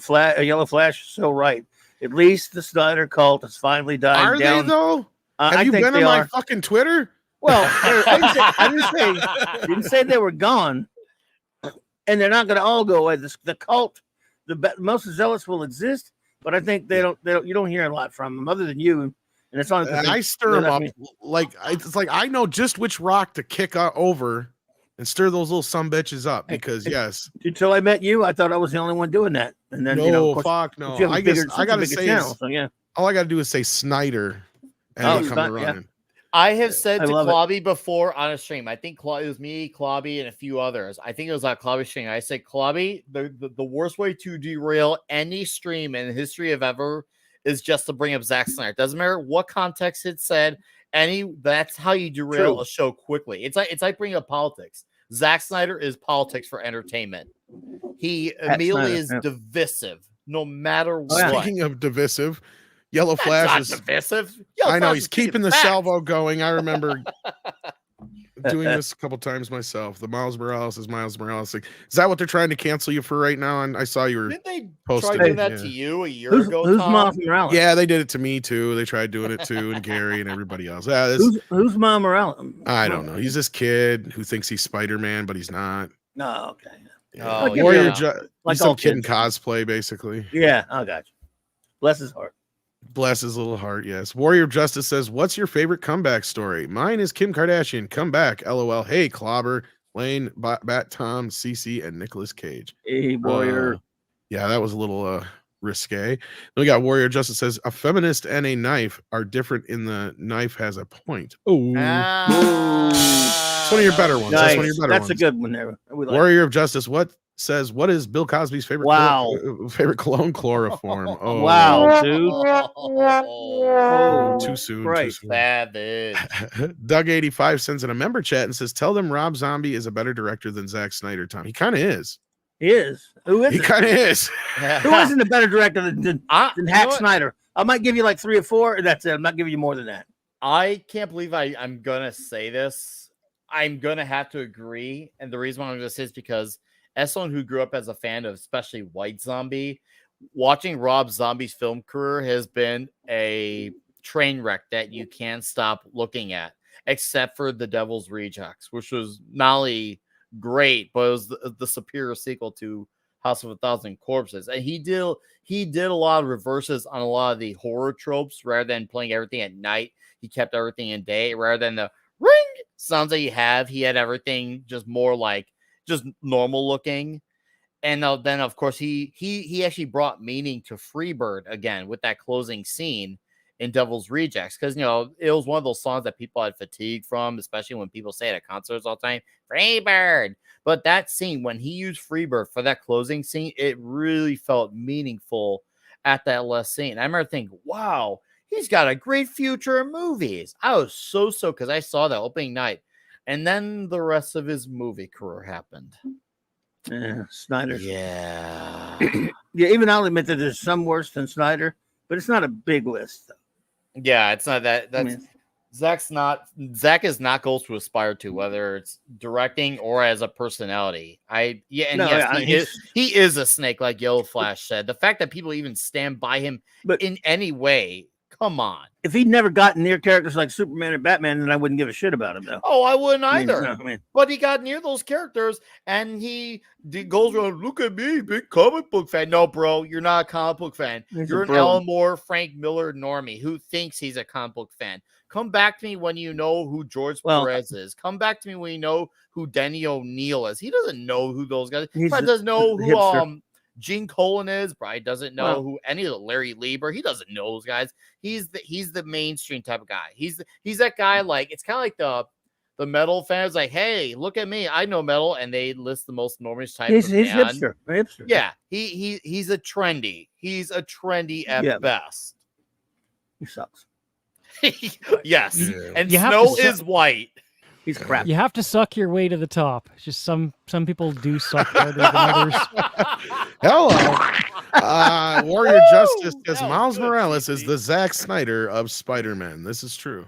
This is true. Wow. And Dearest says Spider-Man has a Spider-Boy sidekick now, but Miles Morales is still Miles Morales. I wouldn't care. The problem I have with it is the audacity to usurp Spider-Man. Like, why can't they just call him Kid Arachnid or something else? Because no one would care about it. Exactly, that's the problem. Do you know the story of why he was created, Tom? Because if you don't, I can enlighten you in the chat. I'm sure I've heard it before, but go ahead and tell it. Well, Bendis, who was writing Ultimate Spider-Man for the Ultimate Universe at the time, and this is a very narcissistic story, by the way. This is like Bendis unleashed with narcissism. When he was writing Spider-Man, he has like several adopted kids, which, hey, that's great. I respect that. But one of them he has a daughter that looks more like Miles Morales, and he was trying to cash in on the whole Barack Obama presidency. And apparently, like, he said, his children thought that they couldn't relate to Spider-Man because they didn't look like him. He could have been a good dad and say, well, it's not about what's on his skin. It's about what his character traits are, his personality. No, he didn't do that. Instead, I need this so my kids can like this character so he looks like them. I thought, and I learned too later on that Bendis didn't actually have like a father-like role model. So that explains a lot about his mentality. So clearly he's not, thinking like a good dad should. Like, and I would say the same to my children. Like, if they like obviously I had 2 girls. I'd say like a character because the character is good. Doesn't matter if they're a guy, girl, like them because they're good. Like, to me, I still think one of the best cartoons out there is Bluey. And that's on a family, and that's 2 daughters, and it's absolutely entertaining. It's not about whether boys or girls that's going to define my taste and where I like them. It's just these are funny, well-written characters with a lot of care handled. But no, this is Bendis got this mentality going, and all of a sudden everyone decided, oh, well, we can just make every character like this. So yeah, he decided to throw the name Spider-Man on because he knows if he threw out any other name, no one would care. I would at least, maybe if I had seen him with a different name, I would just say, oh, he's just another spider character with a different name. I would not throw anything other. But no, not only do they give him the name, but they give him a very similar origin story, very similar setting. They give him all his villains. So that's even worse. You're basically saying you don't have enough confidence to make him stand on his own 2 feet, that you can't give him his own anything. At best, you've given him his parents, obviously, which Peter didn't have, but there's still a similar setting there of how they handle it because it's struggling life in New York. So it still doesn't really have any variation. And yes, the Venom Blast has been done before too, folks. In case someone's like, but my Venom Blast. Her name is Jessica Drew Spider-Woman. She did the Venom Blast way before he ever did. That's a fact. True. That's not an I fell asleep opinion. twice during that story. I'm sorry, I'm on a tangent here. It's not your fault. It's just that I don't give a shit about Miles. That's how. Good. Hopefully, hey, I'm just trying to inform the chat. I'm trying to educate them. I have zero. I was like, That's fair. It's narcissistic. No, it's narcolepsy. Narcolepsy. It's narcolepsy. No, I'm just kidding. I was making fun. Like, I don't care about Miles Morales. I hate redundant characters. We already got a Superman. We already got a Spider-Man. We already got a Wonder Woman. We already got an Iron Man. I don't need another one. Tony Stark is enough. Legacy character crap is boring. Oh, anyway. I hate it. I hate it. It is so dumb. And I know some people enjoy it, and that's fine. You can enjoy it. I'm not saying you can't. And I'm not calling you dumb for liking it. But to me, it is some of the laziest fucking shit you can do. There are a couple characters that worked for it, but they were started out that way, though. Yeah. They were intended to be like the Phantom was intended to be a legacy character. He predates. That's tangential. Like, that's more of like an Easter egg. Original origin is that, though, that he's the 21st Phantom. Which is fine. Oh, yeah, that's what I mean. Yeah. Oh, no, I'm sorry. I was mixing that up with which one is the one that's the descendant of Zorro? I'm sorry. I forgot. Descendant of Zorro. Well, I know that Green Hornet is Green Hornet. He's descended from Lone Ranger. Lone Ranger. Maybe that's what I was thinking of. That's probably what I was thinking of. Like that, I can understand. That is like a fucking Easter egg. That's not a legacy because he's called Green Hornet. No, exactly. That's fine. Is Lone Ranger? Whereas again, the Phantom, the Lee Falk character who's from the 30s, he's the 21st Phantom. So that's great. Yeah. That passes down. That's a legacy hero that I can, enjoy and appreciate. Well, but all of a sudden, these characters all being has his own name. Nightwing is his own original character, technically. Right. These characters are all being retroactively turned into legacy characters, which is bullshit. And well, there's that part too. Like, I don't mind a sidekick once in a while. Robin was like one of the original ones. That's fine. But I don't need 10 Robins, for instance. I don't need a Jason Todd. I don't need Damian Wayne. I don't need any of these other ones. Dick Grayson is fucking Robin. Okay. Yes. I never liked it when they changed it. I like why they did Nightwing. You know why? Because Nightwing they gave him a good name. They give him a meaning to his Nightwing name. His suit looks cool. And on top of it, he actually went to Bloodhaven, his own city, to fight crime. He even had his own villains on top of that to take care of in their town. So they actually put in some legwork, unlike Miles Morales. That was a switch too, though. I like the Earth 2 version where he became an adult Robin, and I was angry about that. I was angry about that in the 80s when they changed him into Nightwing, which was a different character earlier on. But I got over it. I still love Dick Grayson, and it works. He became Nightwing, fine. I had to learn to live with it. But I just kind of like the original, the way they did it with the Earth 2 Robin. But anyway, go ahead. That's totally fair, and I can understand your side of it. For me, I like the work that was put in with Dick Grayson, and I like seeing him grow on to become his own character. Now, I do agree. We didn't need a murderer's row of Robins. I thought that was very unnecessary. But I like saying Dick Grayson, because to me, he's the type of guy who can carry his own book. He can carry on his own legacy. He's definitely got that type of legacy to his name. So to me, he deserves a bit more than just being the second in command to Batman, which I love him as second in command to Batman, but I love him on his own 2 feet as well. Nope, I hear you. Yeah, that's just it. I don't need a new Batman. I know some people even like Batman Beyond, even something like that. I get as a one-off, is fun once in a while, but like to me, these characters are there forever for a reason. Like we brought up the Simpsons earlier as a great example, right? They never age. They never age for a reason. They don't have to. No, they're fucking cartoons. Yeah, I don't want a mature Jerry battling. We don't have to. Exactly. Like old man Tom versus an adult Jerry. I like Tom and Jerry as Tom and Jerry.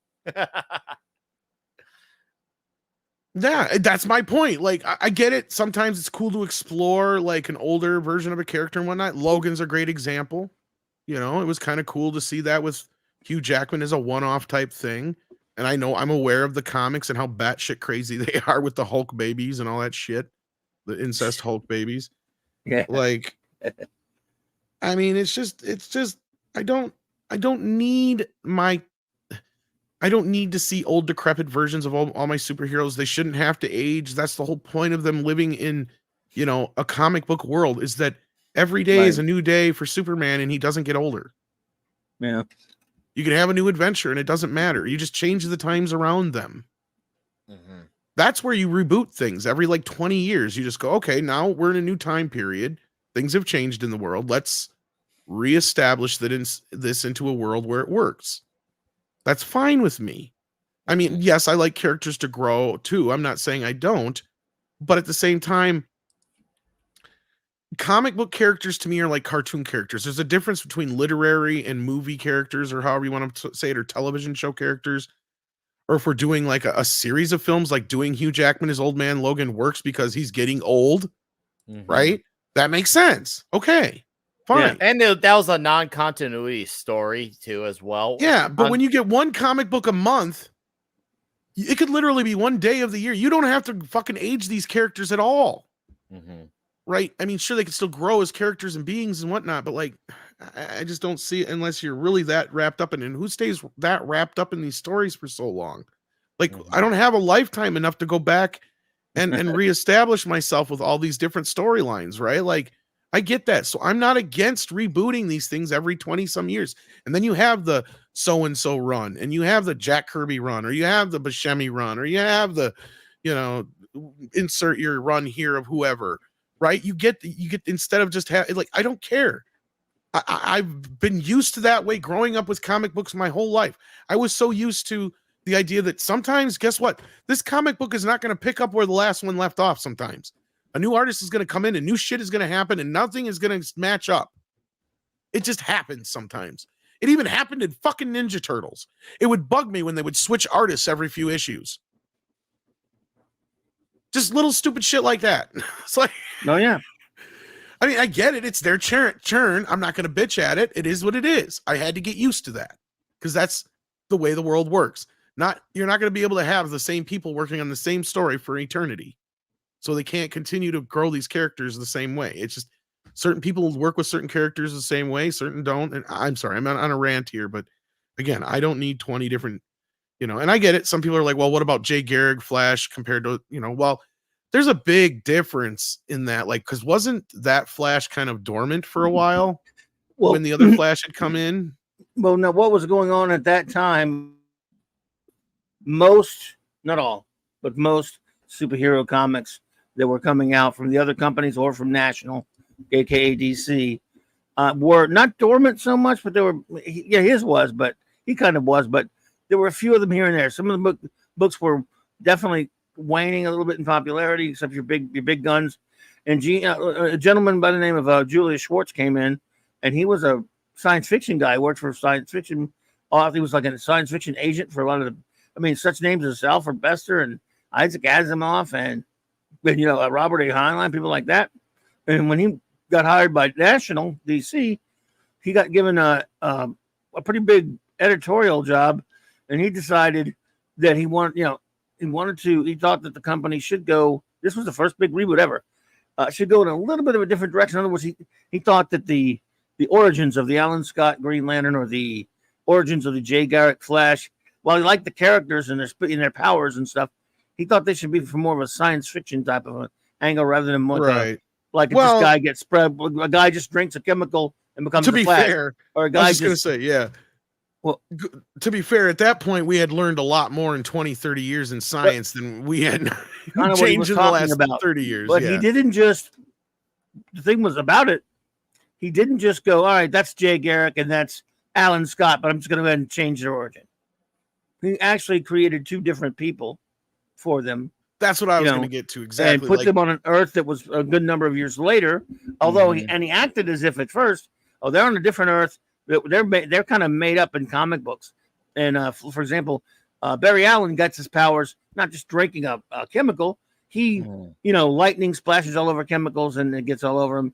And turns out his favorite comic book character was the Flash, and it inspired him when he got the superpowers. silly though it was, he thought that was better science fiction. The Green Lantern Corps is created by him, that he comes up with John Broome, and a lot of a different, he just wanted to make it a more science fiction approach as opposed to just finding a magic lantern, which was later retconned back into the origin, but that's neither here nor there. And then he creates Hal Jordan, a fearless test pilot. So see, what you're saying there is a big difference between just slapping the same exact origin story, the same exact fucking changed the origins and the characters. And yeah, they're actually more variant version of the character to where it's like inspired by loosely at best, I guess. And like you said, them I can give a little bit more of a pass because as I was just saying too, at that period of time when we went from like, the 30s, 40s, when a lot of these characters were created compared to when was it? The late 50s or whatever, when they were it was 55 or 56. Yeah, I was gonna say it was in the 50s. Okay, so I was about right. That was that Flash, that new Flash, and that new Green Lantern ushered in the Silver Age of comics. You guys got to remember, we invented the atomic bomb in between that time period. Right? It was like science took a reflective of its time. Huge fucking leap. Like, I mean, not to go on some like tangential bullshit, but like, I can't remember who it was, but they were talking about how, the technology leaps that we had back then compared to now. Like, I mean, we get awed by computers and certain things and what our phones can do, but really we have not had a major technological leap since the computer, right? But in the first half of the 20th century, we had major scientific discoveries and leaps that got us to that point, right? And that's where we were figuring, oh, well, by the year 2020, we'll be up in fucking, we'll be living on the moon, because we figured that's how technology was going to progress. So I could see then when you got characters that are based out of the 30s and 40s, by the time you get to the late 50s, early 60s, yeah, it's a little kind of hard to swallow. I mean, it's exactly like it is for us to now try to swallow some of these origin stories. Like we know what would happen if somebody got fucking, what would happen with a lot of these people. Like if the shit would happen, they would fucking die. They'd be obliterated. Like that's the point, right? Like, but yeah, it's better than just drinking some chemicals. Like with Barry, it's actually, he gets struck by lightning while also a mixture of chemicals gets dumped upon him. It's a more scientific-y, you call it the Stan Lee age, whatever. I know you hate him, but like he was kind of the one who always wanted to make it more based in science, it seemed like. And I didn't think that was a bad thing. But Julius Schwartz was a visionary in that respect, and yes, Hal Jordan's origin was even more science fiction than that one. So I'm just saying, that's a reboot I can understand. I did not like a lot of the later reboots, of course, obviously, because most of them were just revisions to establish characters. Where yes, they used these names of Flash and Green Lantern, then they found a way to make it two separate Earths, which I thought was kind of cool, even though they got the names of the Earths backwards. But yes, I loved Earth 1 and Earth 2 and all that stuff. All those years in the 60s and the bronze and silver and bronze age with all those JLA, JSA crossovers. But the problem is people like to throw those ones out there at you when you say you don't like redundant characters or such like that. And it's like, okay, you can't have that nuanced of a conversation on Twitter. Well, even remotely like we just had, like, you know what I mean? Like, it's pretty obvious that the exception to the rule, yes, you can always have an exception to the rule. But at this point, we have had Peter Parker as Spider-Man for what, 60 plus years almost now? 1962. 62. So that was, So we got about 60 years. This is where 61 years. I'll age myself a little bit. I'm 38, right? So when I was in high school, I had a cell phone, but cell phones weren't really enough of a thing to have an impact on day-to-day life. And I do think that is something that has changed in the last That's 10, where 15, things have 20 changed years. big time. You're right. I would agree. Social It's media not so much and like what little everybody has a technology, computer now Yep. at their desk at school. That's how kids are brought up now. It's That's about the only thing we got right in our predictions as far as, I remember watching those at school. In the future, you will have your own computer at your desk and your life will be easy and the computer will do everything for you. But I can imagine how much that has changed from my own experiences when everything that everybody growing up in this generation is under that microscope, cameras everywhere. Everything you see and do is that's amplified to the nth degree. Whole other conversation. Where, like the day-to-day events don't just disappear with the day-to-day events and become to more. Well, first of all, like we're all they- dumber. you know. That's the problem.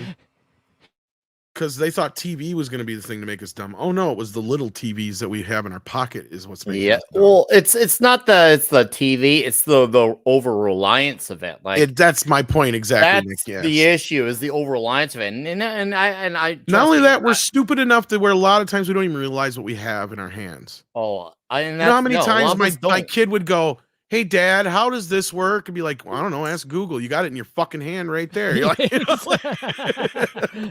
know, my high school music teacher. I don't do that. We actually go through things because I tried. Well, I don't want to fall into that. I get your idea. Because no, but it's like he's sitting there on my point. Okay, I should have illustrated that better, Nick. Here's my kid going, "Dad, how does this work?" When he's playing something, doing something on his phone, it's like, I don't know. Why don't you ask the phone that you're using right now instead of like, playing a video game? Use it for good use. Type it into Google. No, that's what I used to tell my kid is like, we actually used to have to go and research the shit. Like we'd have to go to the library, or if you were lucky enough that you had, a library of encyclopedias at your house, then you could just go to the encyclopedia. But even then, it was limited on what you could do. I said, the amount of information you guys have at your hands right now, I can't believe that there's still bar fights in this day and age other than over women. And in fact, I'm willing to bet that if you go through and the amount of bar fights that are no longer, because, it's either a woman or somebody arguing over something stupid. And most of the time, the stuff that's stupid, somebody can just Google right now, so a lot of those fights are done. But you can tape it up, upload it to YouTube, and get 10 million views. But no, most of the fights after I noticed that when I was DJing in bars, and now that you bring this up, Nick, like a lot of the fights before, like there was all kinds of fights that would happen. It would be over a sports team, over some stupid thing, mundane thing people were arguing about, or women. After cell phones became a thing and you had Google at your hands, it started becoming less and less about those other things, and most of the time it was just women. Yeah, sports still once in a while, but yeah, forever truth. Yeah, the universal forever truth. And if anything, phones have made the women part worse because it's made it so much easier for people to cheat on each other. Oh, yeah. And people are starting to realize that women aren't as innocent as they like to always present themselves. Yeah, and to discover. And men we've already known, but yeah. Sorry, you were saying, CC. No, it's not just to cheat, but to discover that your partner was cheating, and to tape it and to film it, get the audio and everything else. I mean, nothing's private anymore. It's all a social event. No, the women used to be able to get away with a lot of that. But I'm not saying that men or women or men are any more innocent. It's just we've always been too dumb and we always got caught. So yeah, and we're dumb and we admit it. That's the other problem. Because we think it'll make a difference. Well, that was a whole other discussion about feminism. I saw. I can't remember which channel it was. Maybe it was Midnight's Edge, where it's like women have always been in power. They just always were behind the curtain, advising the men who were technically holding the powerful positions. You don't need to write these stories where women are like, we are actually in power and sitting on the throne. No, women have always been very powerful. They've just been very subtle about it. They're quite good at influencing us. You don't need to stick someone on a throne in the front position to describe that in our modern mythologies. It's not how it's been. It's not accurate. You don't need to pretend to be a man. No, a woman has always been a woman, and she's been very, very good at it. Anyway. Yeah, well, we got a little bit of let's see what this is about. I know we've got a lot of fans of Esam and Eric July, of course. We're friends with him here at the channel, and of course our friend and Toxic Femme Kara works with him, of course. And so let's see what's going on here. This is like a 10-minute video, so I don't think we're going to watch the whole thing, but it says here, an organization was trolled into baseless lawsuit. This is being resolved. Once you find out how we got to this point, you'll realize how foul this is. Went beyond. This is jokes. This is a legitimate attempt to destroy a business, but receipts are collected. So yeah, I'm not sure I'm gonna be able to play this whole thing here, but let's just see what the. Maybe you've heard of this by now, but this is a thing. Good Shepherd is alleging that we have had unauthorized use of their trademark. Don't worry, I have one of the best legal teams. This is something multi-million-dollar companies deal with all the time. We'll be handling this. Inevitably, my detractors are going to latch onto this as if it's some gotcha. Oh, he slipped up. But now is the time to be serious. Outside of the given context, most of what I'm about to say isn't even aimed at the people that filed the lawsuit. The internet is an interesting place.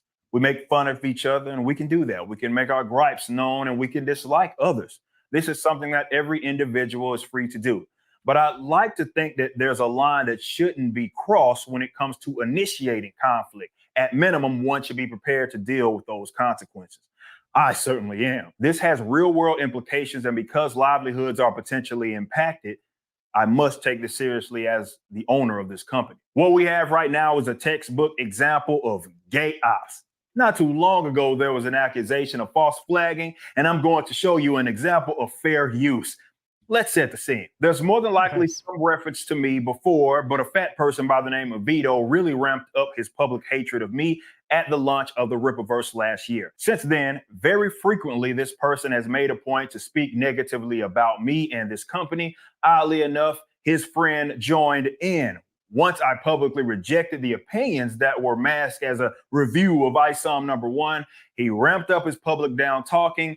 He can word it as if I'm the one tripping at the criticism, but having his opinion be dissected and then be discarded may have hurt his feelings. Since then, I've had several other things, very interesting things that have been levied at me, and we've collected the receipts on those. Can't give you everything. But this is how the internet works. So talking noise isn't a problem. There are drama farmers out there. They need to conjure up things. Some may consider it to be admirable that they have to talk about me to get the most engagement. But what happened out of this is what you'll take exception to.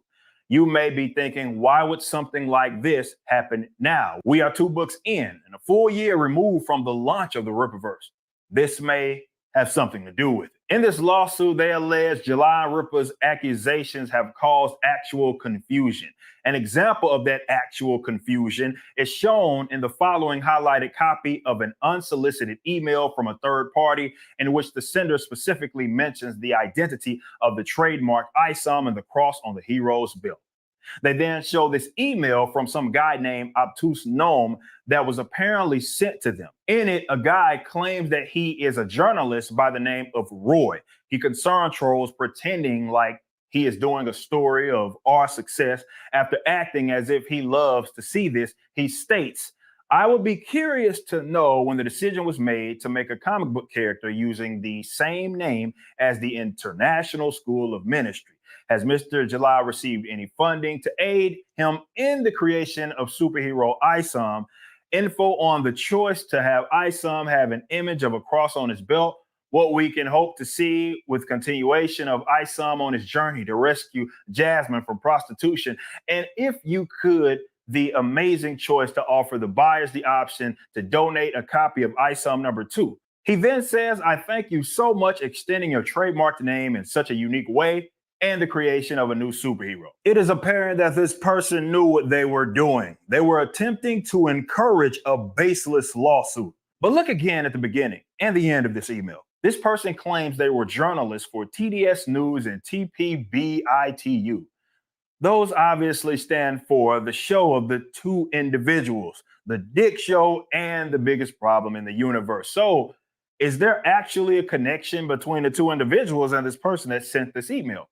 Well, let's discuss. This person goes by the name Obtuse Gnome in their email. There happened to be a Twitter account under that same exact name that has since been suspended for Lord knows what. This account used to tweet constantly at me and about me, and he only popped up after these 2 individuals kicked off their hatred of me. Here's an old screenshot from when the account was active. A new account has popped up under a similar name, profile picture, and what do you know? Look who the first 3 accounts are that this person followed. Surely it's just a coincidence, right? It gets worse. Back in July, we announced that we would be working with Comic Books for Kids, an organization that has tasked itself with getting comics to kids in need. Oh, you monster, Eric. Anyway, I just wanted to pause here for I guess we will watch this whole thing. Fuck it. I love the confidence that he Yeah, I mean, it seems like we must have to host. We're gonna have to watch this whole thing. So yeah, I just want to. Well, I can't imagine you're gonna get hit for it. Like, No, go I don't for it. think so. Yeah. But I at the same time, I was like, oh, we probably won't watch the whole thing. I just figured the context would be in the beginning. It kind of was, but now I kind of want to hear it out just because. So here we go. As to be expected, these two attempted to delegitimize our efforts and made some very bold accusations that we have receipts on. In this tweet right here, Vito claims we asked the charity if they need more comics. In that tweet, he shows an email from Mark, who is the owner of Comic Books for Kids. Sharing this may have been a critical error because we were able to obtain the entire email chain. In the original email, you see that Vito tried to block out the name. The original contact is from the same email from a guy by the same name. Yet again, concern trolling, this time acting as if he is so concerned about Comic Books for Kids being scammed. Here's the original email. Without the name being blacked out, you see Mark refers to him as Roy. Again, what we have here is Vito himself using the term we, which would suggest he's included with this specific contact.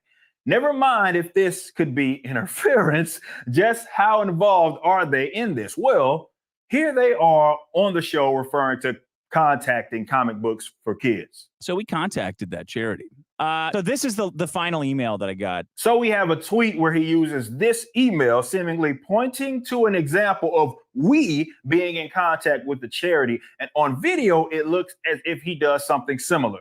Remember, this is all a concern troll, and one can question if they care about this charity at all. They did down talk them as well. Comic books. Is there enough backstory for Comic Books for Kids? Okay. Yeah. And at first I thought maybe I shouldn't talk about this because I don't want to fuck up that guy's deal.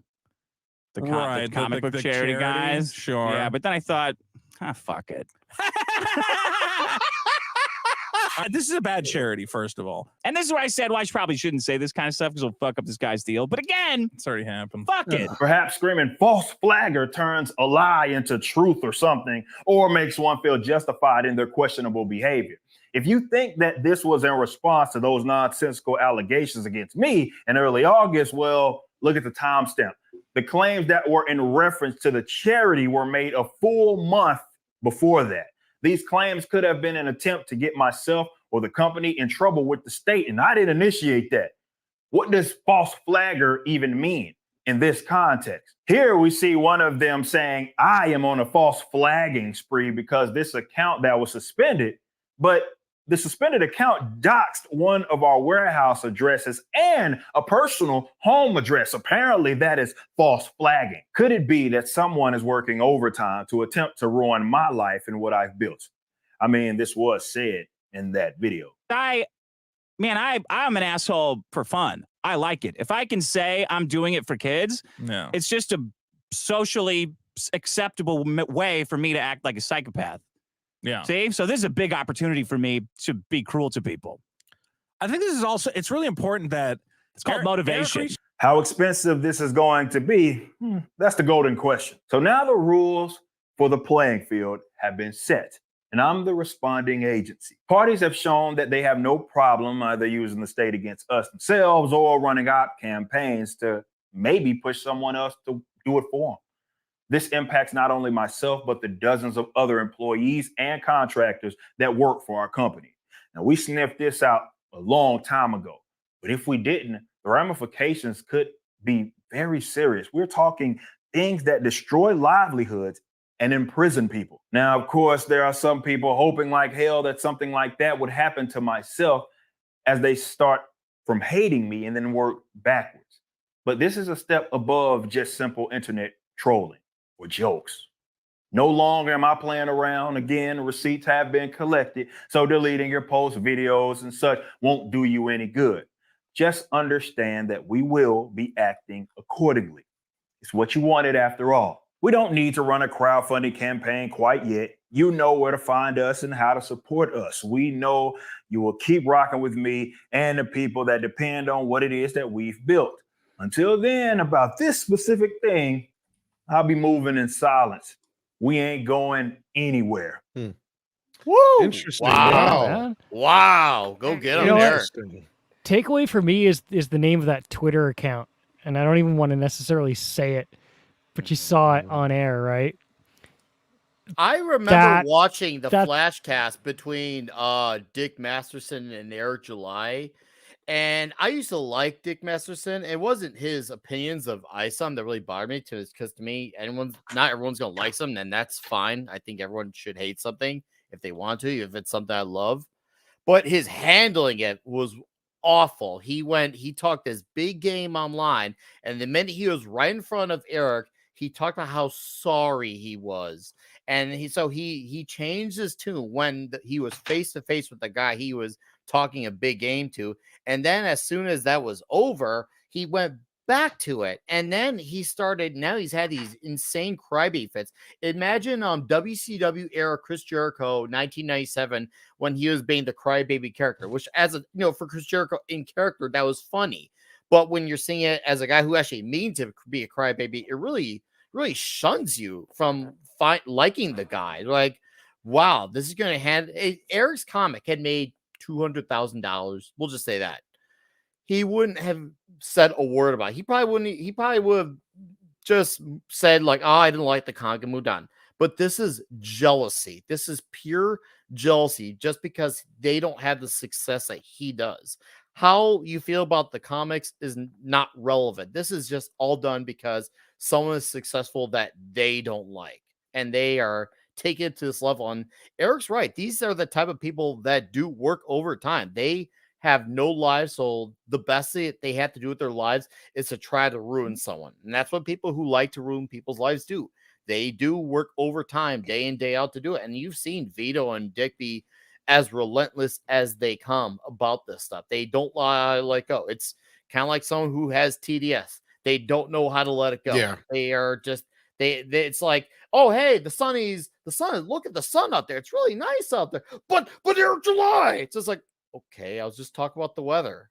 These people are out of control. Yeah, it's a lot like Snyder fans. Yeah. Yeah, and Zack Snyder fans too. Oh man, yep.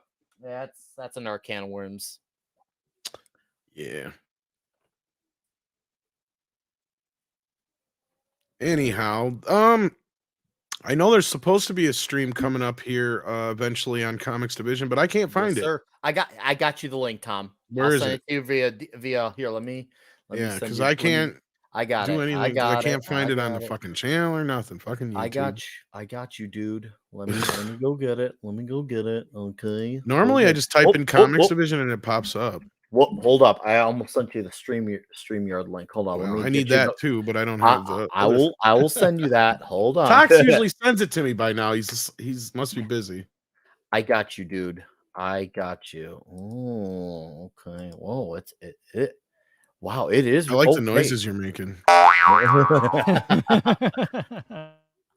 What the frick? No, you're right. It is well. That's what I said. I went to the website. I've been asking. I wonder if he privated it. Yeah, I wonder if he. I'm gonna mention right now that he privated it. I've been trying to get it so I can link everybody to it and share it. But yeah, so eventually we'll get that. But while we're looking for that, go ahead and do that, Nick. CC, what you got going on that you want to plug?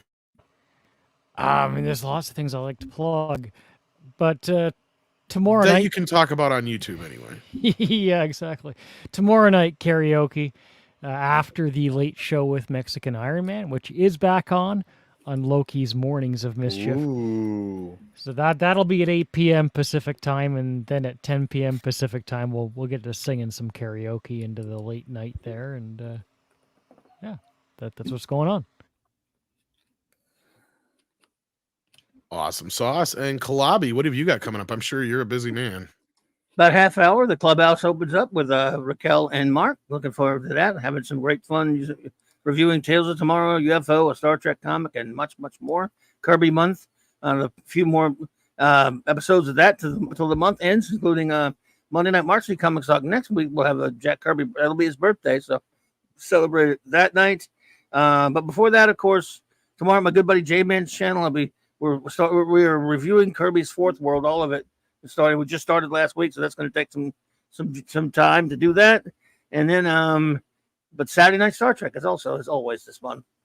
This month, listen to me every Saturday. That is we're now starting the second season of Star Trek Voyager. All those 9 p.m. Central Standard Time, so at least the ones on my channel. And of course, Big Mark sees Geekery on Sunday nights. And thanks for having me, buddy. I really appreciate it. And there's my noise going off, telling me to get over there. Sorry about No that. worries, So, no worries, my thanks, friend. Head on everybody. over there, Bye-bye. guys, for some comic shop talk.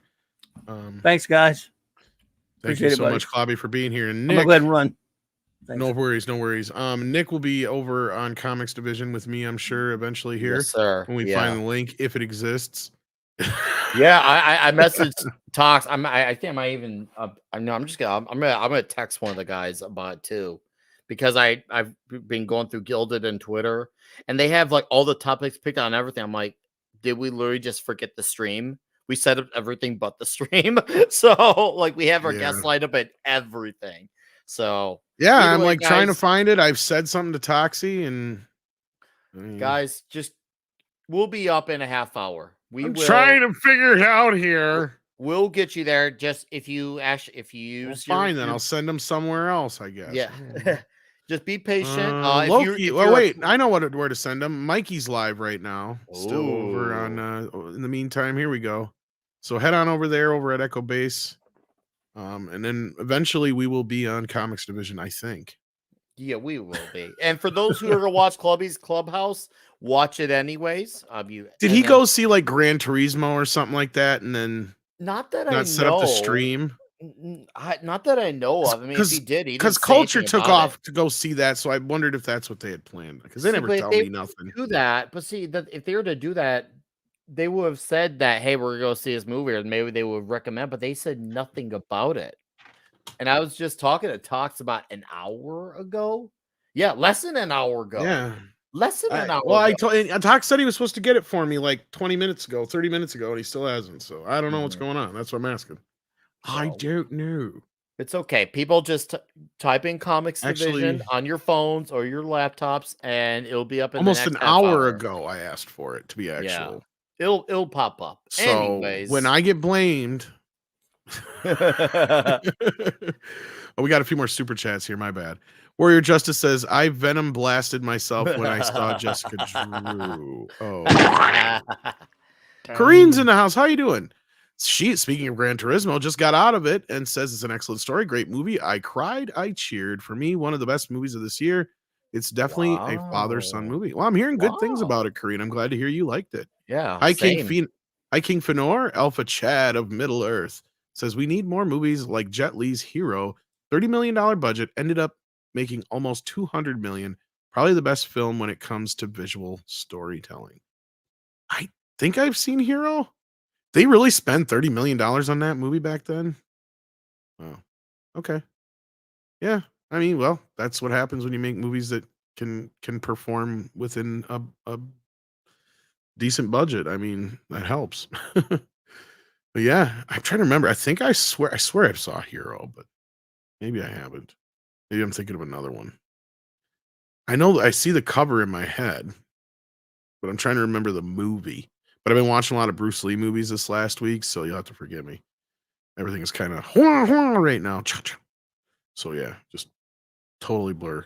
But anyway, on that note, kids, we are out of here. Thank you for joining us. Eventually we'll be live somewhere at some sunset. Yes. Just like CC there, making me jealous. You need to clean your window though. Just a little. Yeah, it's a challenge. Just a little bit. The bugs just keep splatting. Oh, I'm on sure. it. I see like there's 2 or 3 of them there that are like big bugs just hanging out. Big bugs. Oh yeah, there's one crawling on it right now. Yep. That's what I'm saying. We can see them, but like just a little, just a quick wipe, I think would clean it off real quick. What? All right, kids, we're out of here. Take care of yourselves and each other. We'll see you on the flip side.